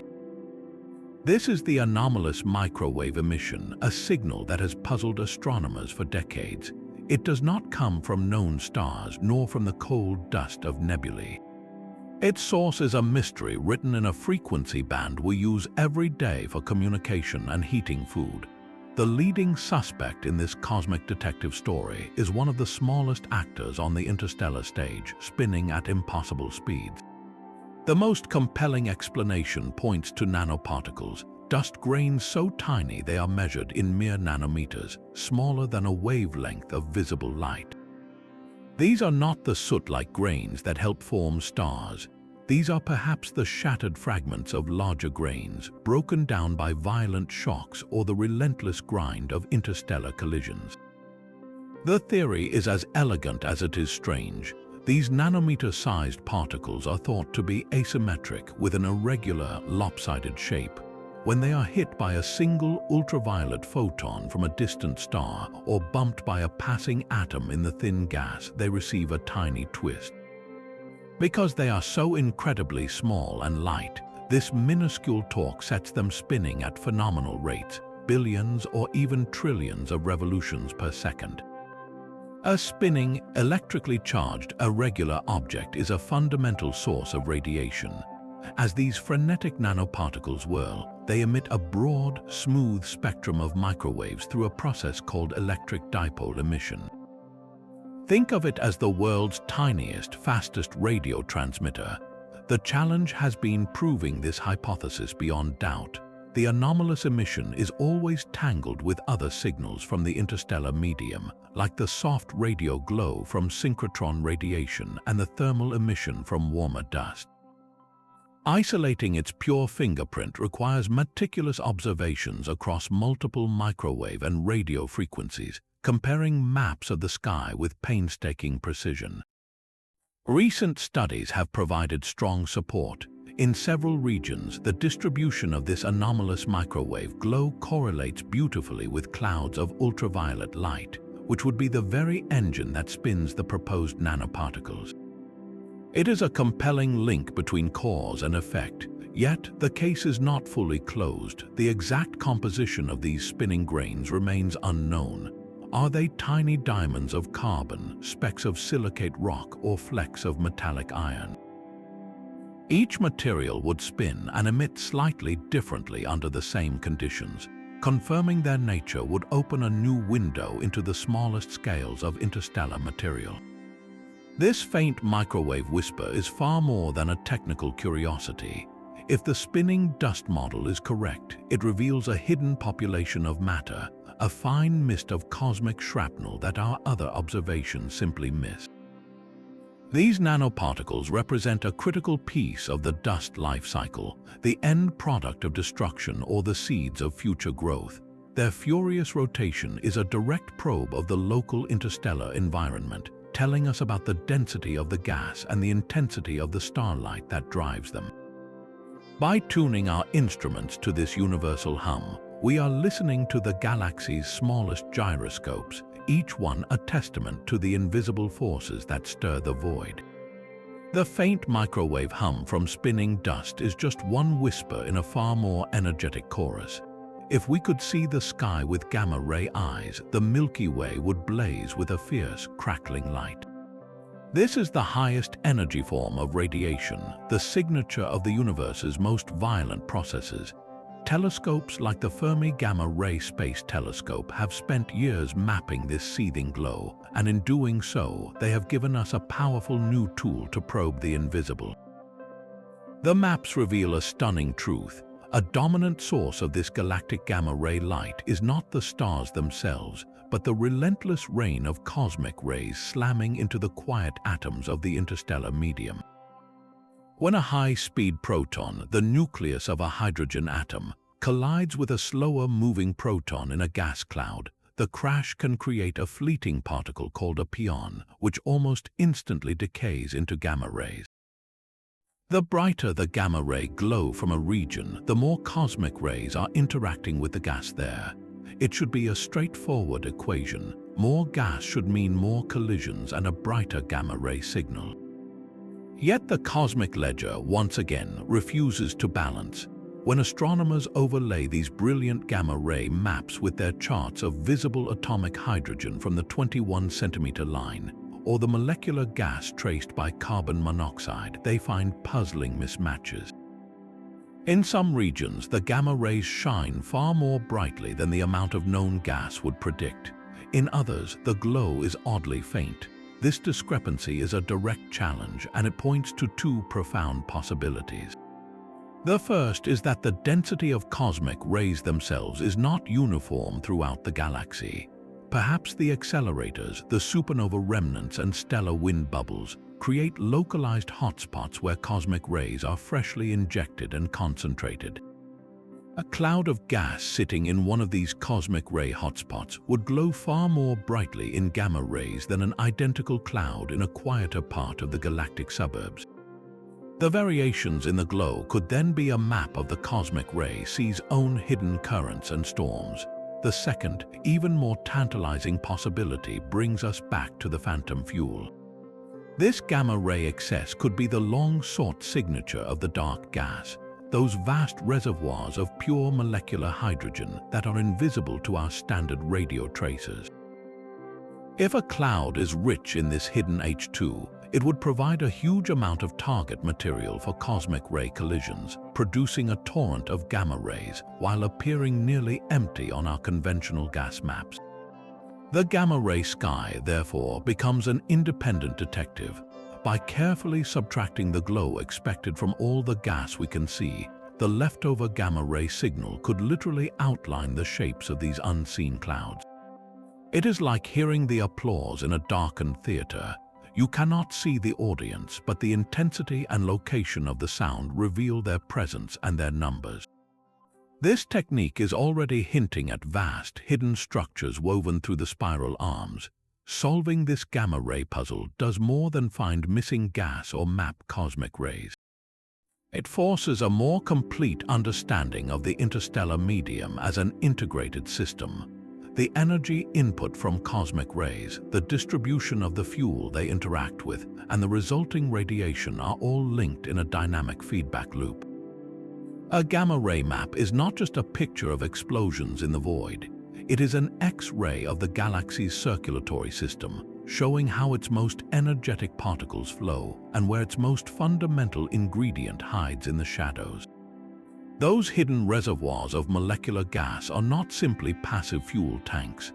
They are dynamic entities with a lifespan, and their very longevity is a subject of intense cosmic debate. Are the great molecular clouds of the Milky Way ancient, stable features, or are they fleeting sparks in the galactic night? The answer rewrites the story of how and when stars are born. On one side of the argument are the traditionalists who see these clouds as long-lived structures. They point to the sheer size and mass of giant molecular cloud complexes, some containing material for 100,000 suns. Structures of such immense scale, they argue, cannot form and disperse quickly. They must be held together for tens of millions of years by a combination of their own gravity, external pressure, and the galaxy's magnetic fields. In this view, star formation is a slow, steady, and inefficient process that happens within these semi-permanent galactic fixtures. The cloud exists, stars slowly condense out of it over many generations, and the cloud itself persists, gradually being eroded by the stellar winds and supernova of the stars it creates. The other side paints a far more dramatic picture. Here, molecular clouds are seen as short-lived, transient phenomena. They argue that the clouds themselves are not the cause of star formation, but a symptom of a larger galactic trigger.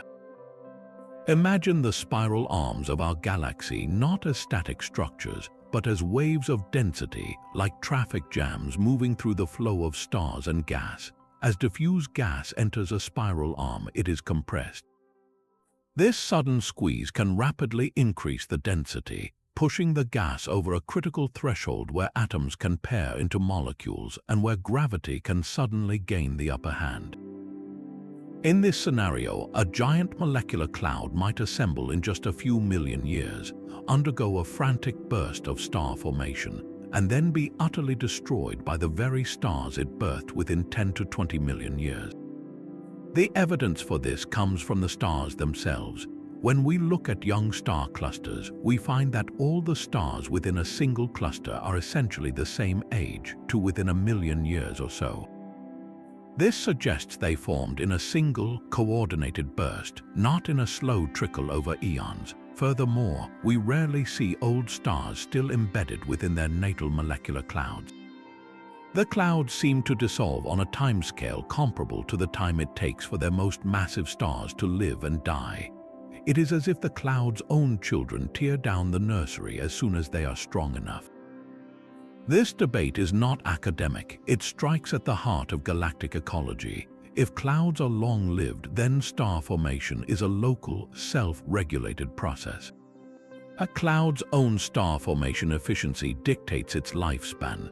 But if clouds are short-lived and triggered by galactic-scale forces, then the rhythm of star birth across the entire Milky Way is conducted by the grand dynamics of spiral arms, bar instabilities, and collisions with other gas clouds. The collapse of a cloud may not begin with a quiet whisper of gravity overcoming internal pressure, but with the thunderous crash of a galactic traffic jam.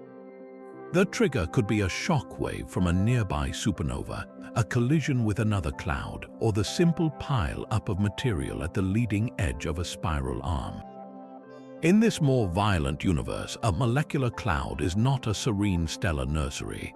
It is the flashpoint of a chain reaction, a temporary and furious conflagration of creation that burns brightly and is quickly snuffed out, leaving behind a glittering new cluster of stars and an empty space where a dark giant once stood.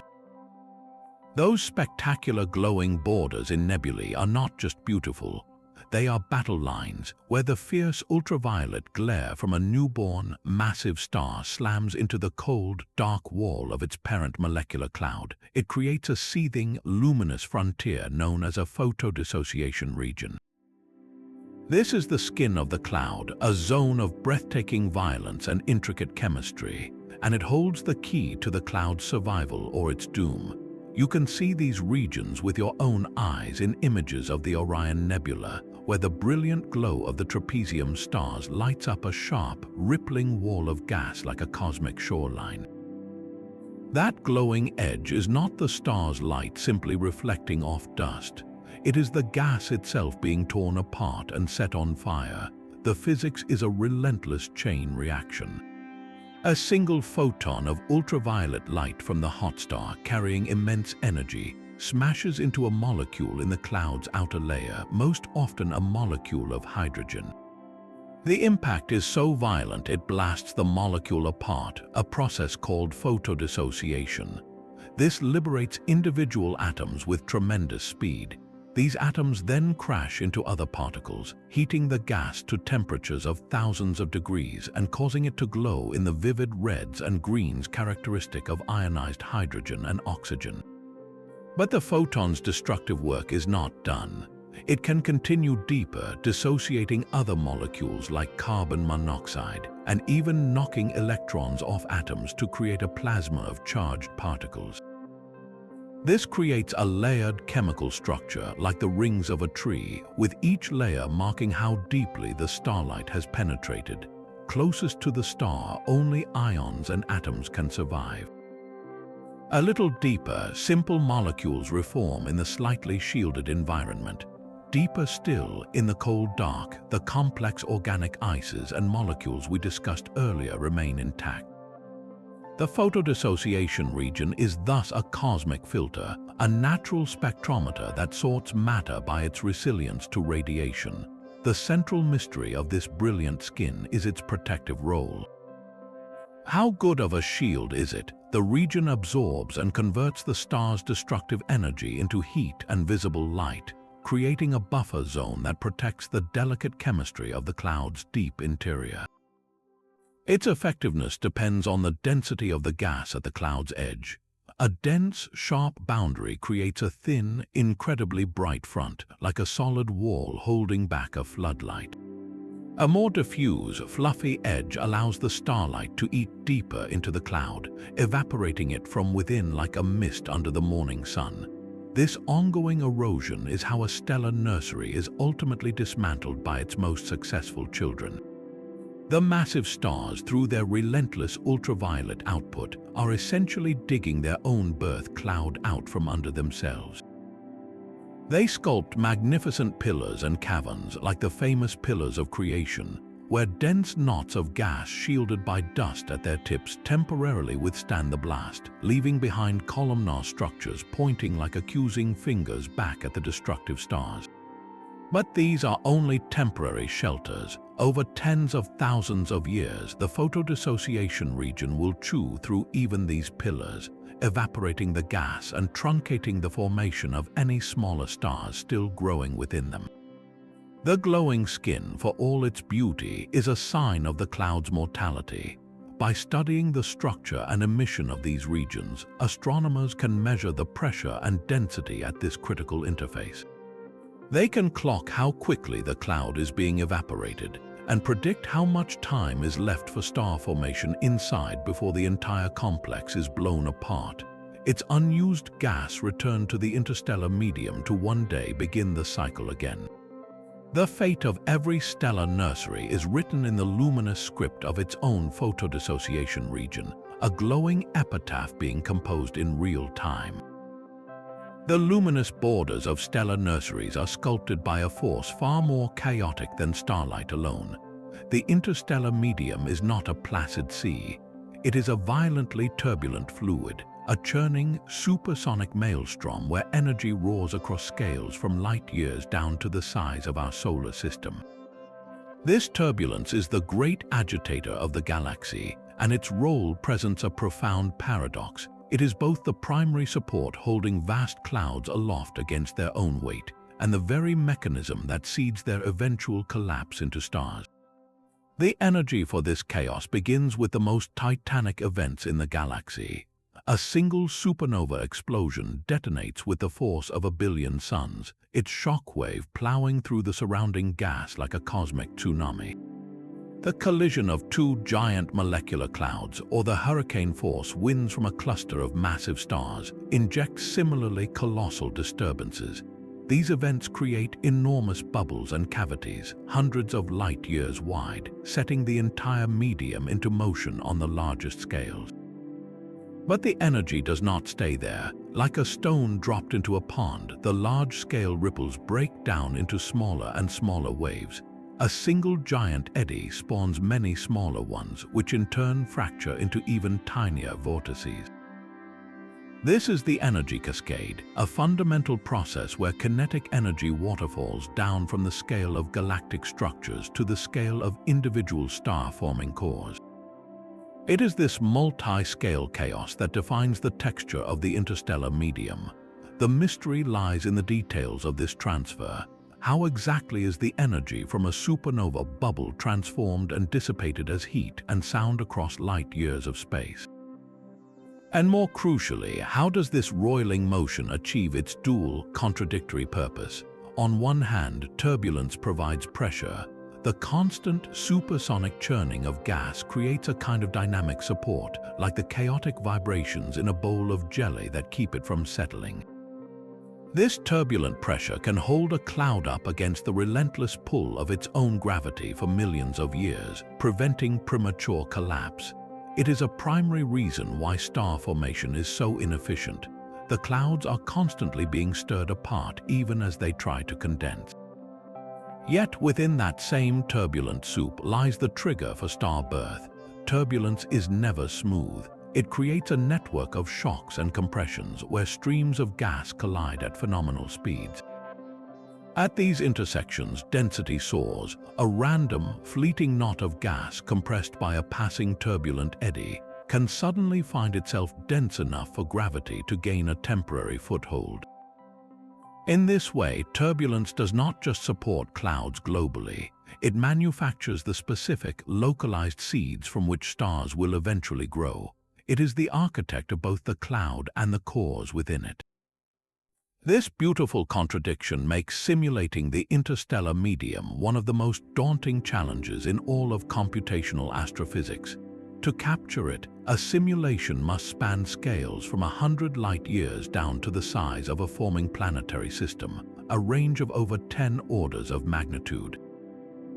It must model the explosive injection of energy from supernova, the complex magnetohydrodynamics of swirling, ionized gas, the chemistry of molecule formation on dust grains, and the final collapse under gravity. No single computer can do all this at once with perfect resolution. Scientists are forced to make difficult choices, using clever approximations to bridge the gap between the galaxy-wide storms and the birth of a single star.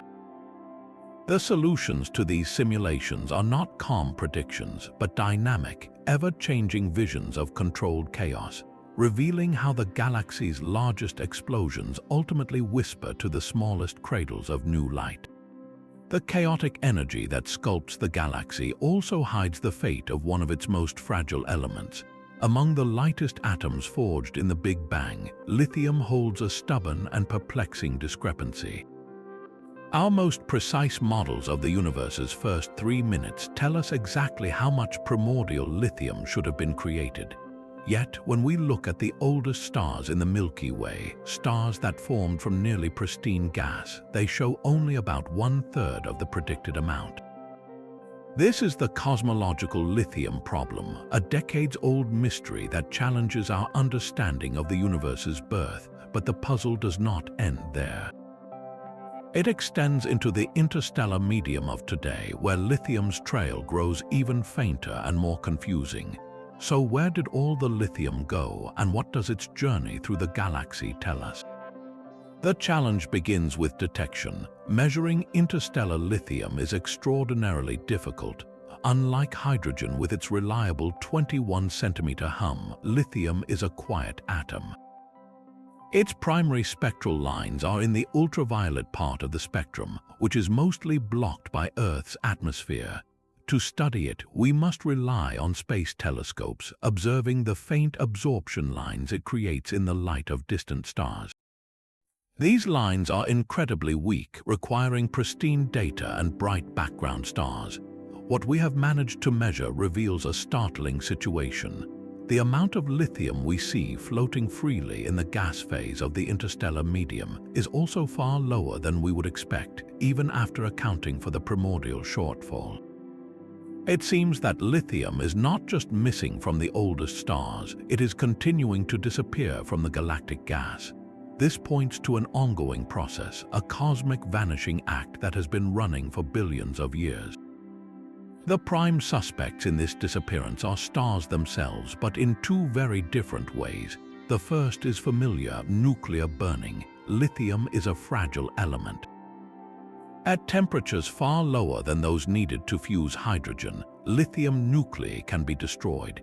Inside many stars, even relatively cool ones, convection currents can drag surface material down into hotter layers where the lithium is burned away. When these stars later return material to space through winds, that material is depleted of its lithium. This stellar processing steadily removes lithium from the galactic gas cycle over time. However, this alone may not account for the full scale of the loss, especially the primordial deficit seen in the oldest stars. This has led astronomers to a second, more intriguing possibility, one that connects back to the dust grains we have discussed. Perhaps interstellar lithium is being depleted onto grains just like iron. Lithium atoms could be sticking to the surfaces of silicate or carbonaceous dust, locking the element away in solid form where our spectroscopic searches cannot find it. If this is happening, it would mean a significant fraction of the galaxy's lithium is not in the gas at all, but hidden in the vast, dark inventory of interstellar dust.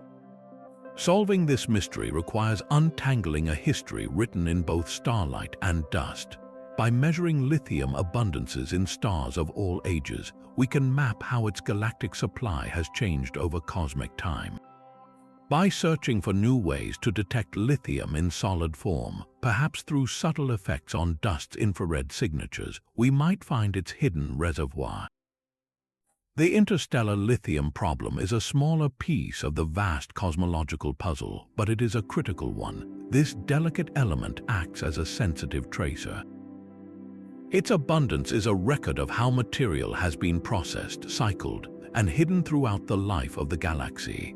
Understanding why it is missing from both the ancient stars and the modern interstellar medium may require us to rewrite a small but important part of the story, not just of the Big Bang, but of everything that happened in the dusty, turbulent aftermath. The galaxy's faint, pervasive glow of ionized hydrogen is a clue to an invisible rain. Across the vast, empty stretches between the stars, in what we call the diffuse interstellar medium, a surprising fraction of the hydrogen atoms are not whole. They are missing their electrons, split into separate protons and free electrons by some relentless source of energy. For hydrogen, the culprit is clear. It is the accumulated ultraviolet starlight from billions of hot stars, a faint background glow that permeates the galaxy and strips electrons from hydrogen atoms wherever the gas is thin enough for the light to pass through. But this starlight cannot explain everything we see. When astronomers look closely at the spectra of this diffuse gas, they find that other, heavier elements are also ionized. Elements like carbon, silicon, and sulfur show signs of having lost one or more of their electrons. Ultraviolet starlight alone is not energetic enough to do this job. It can handle hydrogen, but to ionize these heavier atoms requires a more penetrating form of radiation, something with higher energy. So what is the hidden power source keeping this widespread tenuous gas charged? The leading suspect is a stealthy component of the cosmic ray population. We have spoken of ultra-high-energy cosmic rays, the rare giants. But the vast majority of cosmic rays are lower energy particles, protons and electrons with just enough punch to penetrate deep into clouds. These low-energy cosmic rays could act as a universal ionizer. As they zip through the diffuse gas, they can collide with atoms, not with enough force to create gamma rays, but with just enough to knock a delicate electron free from a carbon or silicon atom. This process would be slow and steady, a constant drizzle of atomic scale impacts that maintains a low level of ionization everywhere, even in regions far from any star. Another possibility is a faint fog of soft X-rays emanating from countless distant sources like the hot atmospheres of stars, the swirling accretion disks around white dwarfs, or the superheated gas in supernova remnants. These X-rays, more energetic than ultraviolet light, could also provide the needed kick to ionize the heavier elements. The challenge is one of detection and measurement. This proposed ionizing agent, whether low-energy cosmic rays or diffuse X-rays, is incredibly difficult to observe directly. It exists in a tricky energy range. The low-energy cosmic rays are notoriously hard to detect because the solar wind, the stream of particles from our own sun, deflects them before they can reach our inner solar system. Our local measurements are contaminated by this solar interference, making it hard to know the true galactic background level. Similarly, the soft X-ray background is a complex tapestry of overlapping signals from hot gas in our own galactic halo and even from within our solar system, making it difficult to isolate the precise component that is doing the interstellar work. So astronomers must become detectives, using the state of the gas itself as their evidence. By meticulously measuring the ionization levels of carbon, silicon, and other elements along many different lines of sight through the galaxy, they can work backwards. They can calculate exactly how much ionizing radiation of a specific energy must have been present to create the conditions they observe. It is like walking into a room lit by an unknown number of hidden bulbs and trying to deduce their wattage and position solely by measuring the shadows on the walls. The answer to this mystery is critical because this low level of ionization maintained by this elusive agent has outsized effects. Ionized gas, even at just 1 part in 10,000, becomes a conductor. It can couple to the galaxy's magnetic fields, allowing energy and momentum to transfer between the gas and the magnetic tapestry. This coupling influences how clouds move, how they collapse, and how they are eventually torn apart. It governs the rate at which magnetic fields can diffuse out of a cloud, a key step in star formation. The hidden ionizer, therefore, is not just a minor detail.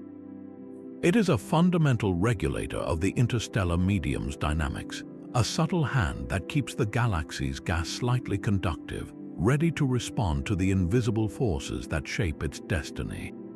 The faint ionization of the galaxy's gas is a whisper of its connection to something far larger. The interstellar medium is not an isolated layer. It is the densest part of a vast spherical atmosphere that envelops the entire Milky Way, a shroud of million-degree gas extending hundreds of thousands of light-years into the void. This is the circumgalactic medium, and the relationship between this hot halo and the star-forming disk below is one of the most active mysteries in modern astrophysics. It is the story of how a galaxy breathes, feeds, and evolves. The circumgalactic medium is the ultimate reservoir and the final destination. It contains most of the normal matter associated with our galaxy, but in a form so diffuse and hot it had remained almost invisible until recent decades. This halo is the repository for all the material blasted out of the galactic disk by those colossal chimneys and supernova fountains we discussed earlier. The hot, metal-enriched gas from countless stellar deaths rises, cools slowly over eons, and eventually condenses into clouds that rain back down. This is the galactic fountain model in its grandest form, a closed cycle of galactic respiration. But the halo is also the interface with the wider cosmos. It is here that the galaxy accretes fresh, pristine gas from the intergalactic medium, the cold streams of hydrogen and helium that have never been inside a star. This is the galaxy's food, the new fuel that sustains star formation over billions of years. The great mystery is one of balance and interaction. How efficiently does the fountain cycle actually work? Does most of the ejected material cool and fall back, or does it heat the halo so much that it escapes the galaxy's gravity entirely, lost forever to intergalactic space? And how does this seething halo of hot gas physically connect to the cold, dense clouds of the interstellar medium below? The contact is not gentle.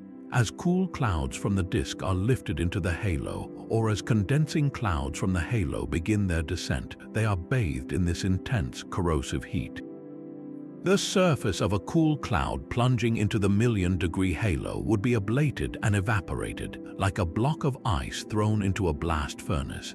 This process, called conductive evaporation or turbulent mixing, can strip material from the cloud, enriching the hot halo while simultaneously seeding it with cooler droplets that may then trigger further condensation. It is a constant dynamic exchange, a thermodynamic tango between phases that determines how much cool gas ultimately survives to reach the star-forming disk. Observing this interaction is a monumental challenge. The circumgalactic medium is so hot it glows faintly in X-rays, and we can also study it by observing how it absorbs the ultraviolet light from distant quasars, acting as a cosmic fog. These observations reveal a halo that is far from uniform. It is filled with a complex ecosystem of warm and hot gas clouds, filaments, and bubbles, all in motion. Some quasars show multiple absorption lines at different velocities along a single line of sight, meaning we are looking through several distinct clouds whizzing around the galaxy at different speeds. This paints a picture of a halo that is not a serene reservoir, but a roiling, stormy interface, a place where the galaxy's past explosions are still echoing and where its future fuel is being slowly processed. Understanding this connection rewrites the story of the interstellar medium. The gas between the stars is no longer just a local environment. It is the central processing plant in a galaxy-wide economy. It is fed by rain from the halo and by the recycled ashes of its own stars. It processes that material through turbulence, chemistry, and star formation, and then expels the waste heat and metal-enriched products back into the halo through brilliant fountains. The properties of the interstellar medium, its temperature, its chemical enrichment, even its very existence, are dictated by this grand, slow dance with the circumgalactic halo. The mystery lies in quantifying the flows. Is the Milky Way a net importer or exporter of mass? Is the circumgalactic medium a nurturing blanket or a dissipating wind? The answer, hidden in the faint X-ray glow and the delicate ultraviolet absorption lines, will tell us whether our galaxy is still growing or if it has begun the long, quiet process of fading away. The faint glow of ionized hydrogen is not the only voice of the interstellar plasma. If you listen on the right radio frequency, you can hear a softer, more precise whisper, a signature of atoms being made whole again. This is the signal of radio recombination lines, and it opens a unique window into the warm, ionized gas that permeates the galaxy's star-forming regions. The physics is a beautiful reversal of the ionization process. When a free electron wandering through the hot plasma is finally captured by a proton to form a neutral hydrogen atom, it does not settle down quietly. It often lands in a high-energy orbit far from the nucleus. Like a ball bouncing down a staircase, the electron then cascades down through a series of orbits, releasing a tiny packet of energy with each step. These steps emit radio waves at extremely precise frequencies, creating a spectral line as sharp as a laser. For astronomers, these lines are a gift. They act as a perfect thermometer and speedometer for the warm ionized medium. The width of the line tells us the temperature and turbulence of the gas. Hotter, more turbulent gas produces a broader, fuzzier line. The precise frequency of the line tells us if the gas is moving toward us or away from us, a Doppler shift that maps its velocity. It is an exquisitely sensitive diagnostic tool. Yet, when we point our radio telescopes toward some of the most dynamic places in the galaxy, like the chaotic core of the Milky Way, the lines begin to tell a stranger story. They become broader, or their centers are shifted from where our models predict they should be. This is the radio recombination line puzzle. The simple interpretation is supersonic motion. Gas churning at thousands of kilometers per second would smear the line out, and vast bulk flows of material would shift its center. In the violent environment of the galactic center, with its supermassive black hole and intense stellar clusters, such motions are expected. But the deviations are sometimes too large or appear in patterns that simple turbulence cannot explain. This hints at something more profound interfering with the atomic reunion. One possibility is an unknown source of heating. Our standard models assume the gas is heated primarily by ultraviolet starlight. But what if another process is at work, perhaps the dissipation of magnetic energy or the impact of low-energy cosmic rays, adding extra energy that makes the electrons more energetic and the collisions more violent before they recombine? This would broaden the lines in a specific way, leaving a fingerprint of the hidden heater. Another, more intriguing idea is that the gas is not in equilibrium at all. We assume the ionization and recombination processes are in a steady balance, but in an environment as violently dynamic as the galactic center, that balance may be constantly shattered. A sudden flash of X-rays from a flaring black hole could ionize a cloud in an instant. The electrons would then begin their cascade back to neutrality, but before they finish, another shockwave or flare could hit, re-ionizing them again. The recombination lines we see would be a snapshot of a process violently interrupted, a signal from atoms caught in a perpetual storm. Decoding this puzzle requires more than just bigger telescopes. It requires sophisticated computer simulations that can model these extreme environments in all their chaotic glory, tracking every ionization event and electron cascade to see what kind of radio whisper such chaos would produce. By matching those simulated whispers to the anomalous lines we actually observe, we can work backwards to diagnose the true conditions in the galaxy's most extreme plasma. These faint radio lines, then, are more than just a measurement.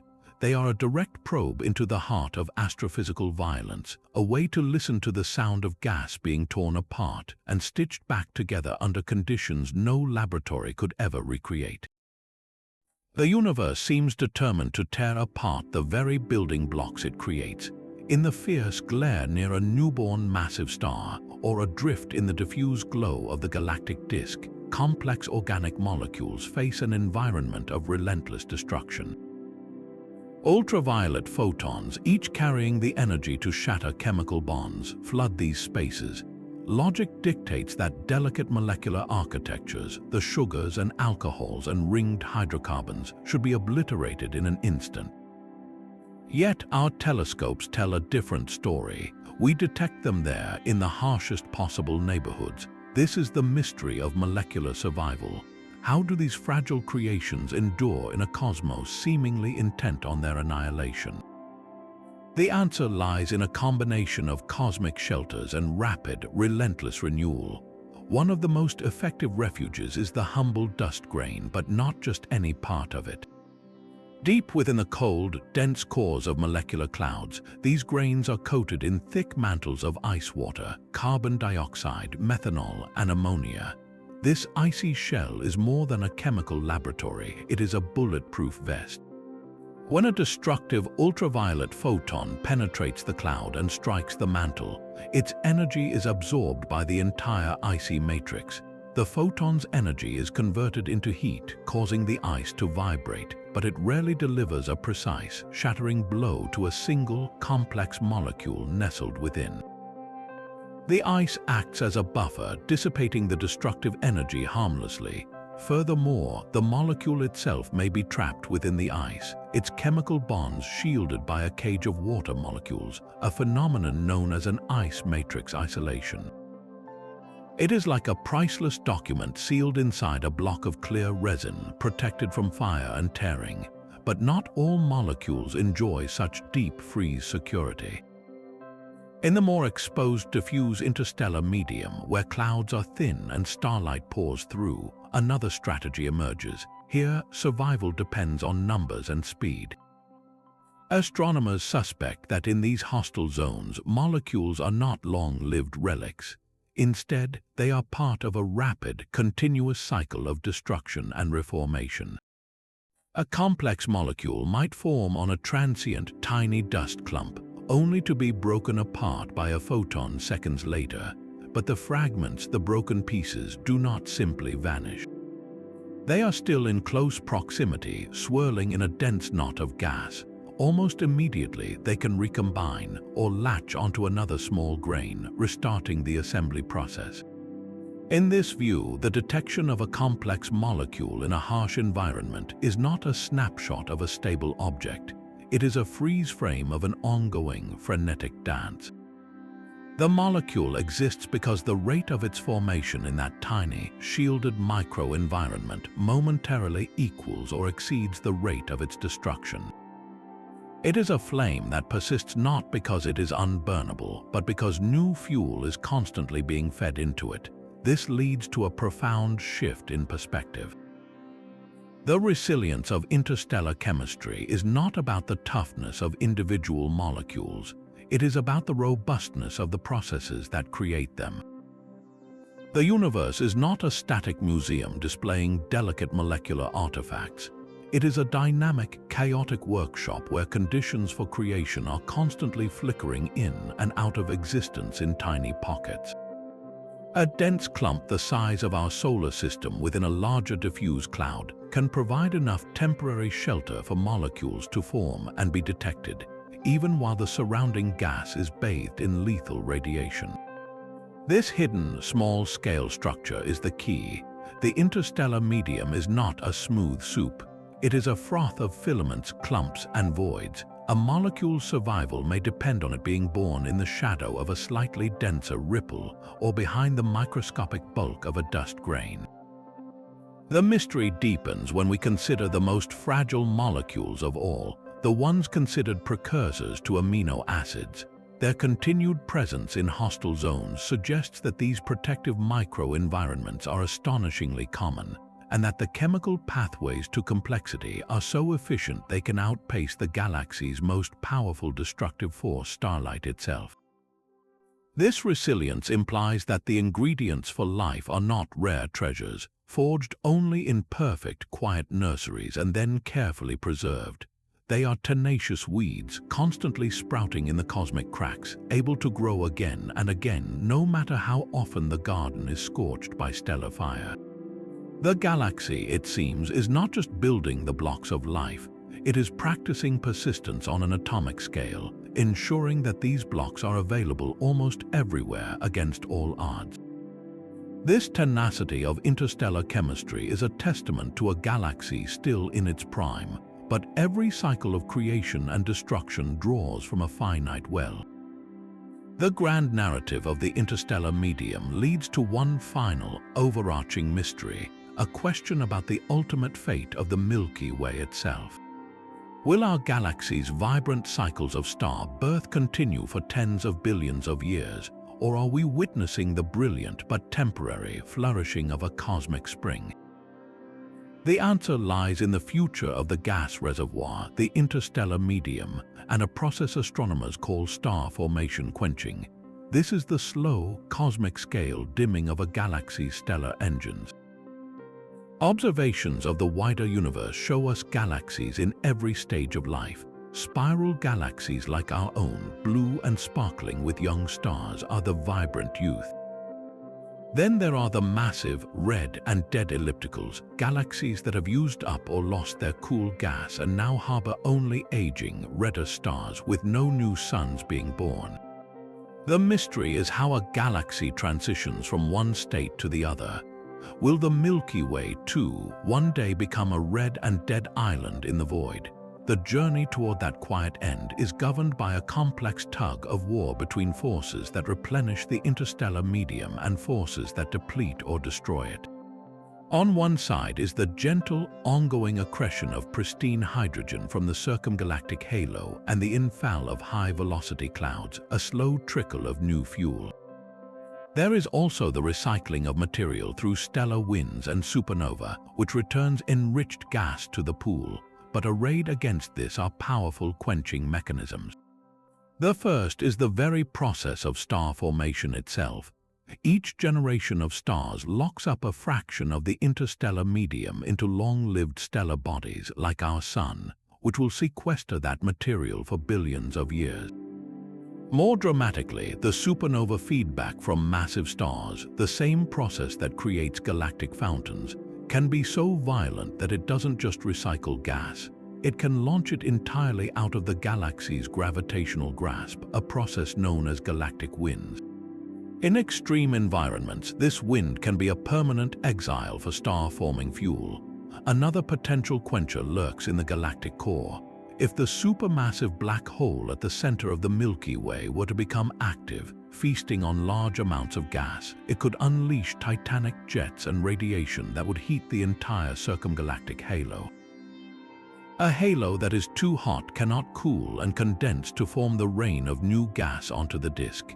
It would effectively shut off the galaxy's external fuel supply and sterilize the reservoir from above. Finally, there is the wild card of galactic mergers. A major collision with another galaxy, while triggering a fireworks display of new star formation in the short term, can fundamentally disrupt the orderly flow of gas.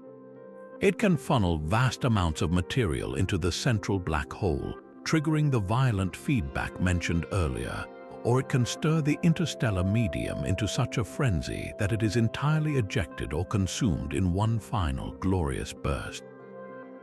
The fate of our Milky Way is a question of which force will win this billion-year battle. Current evidence suggests we are in a relatively stable, mature phase.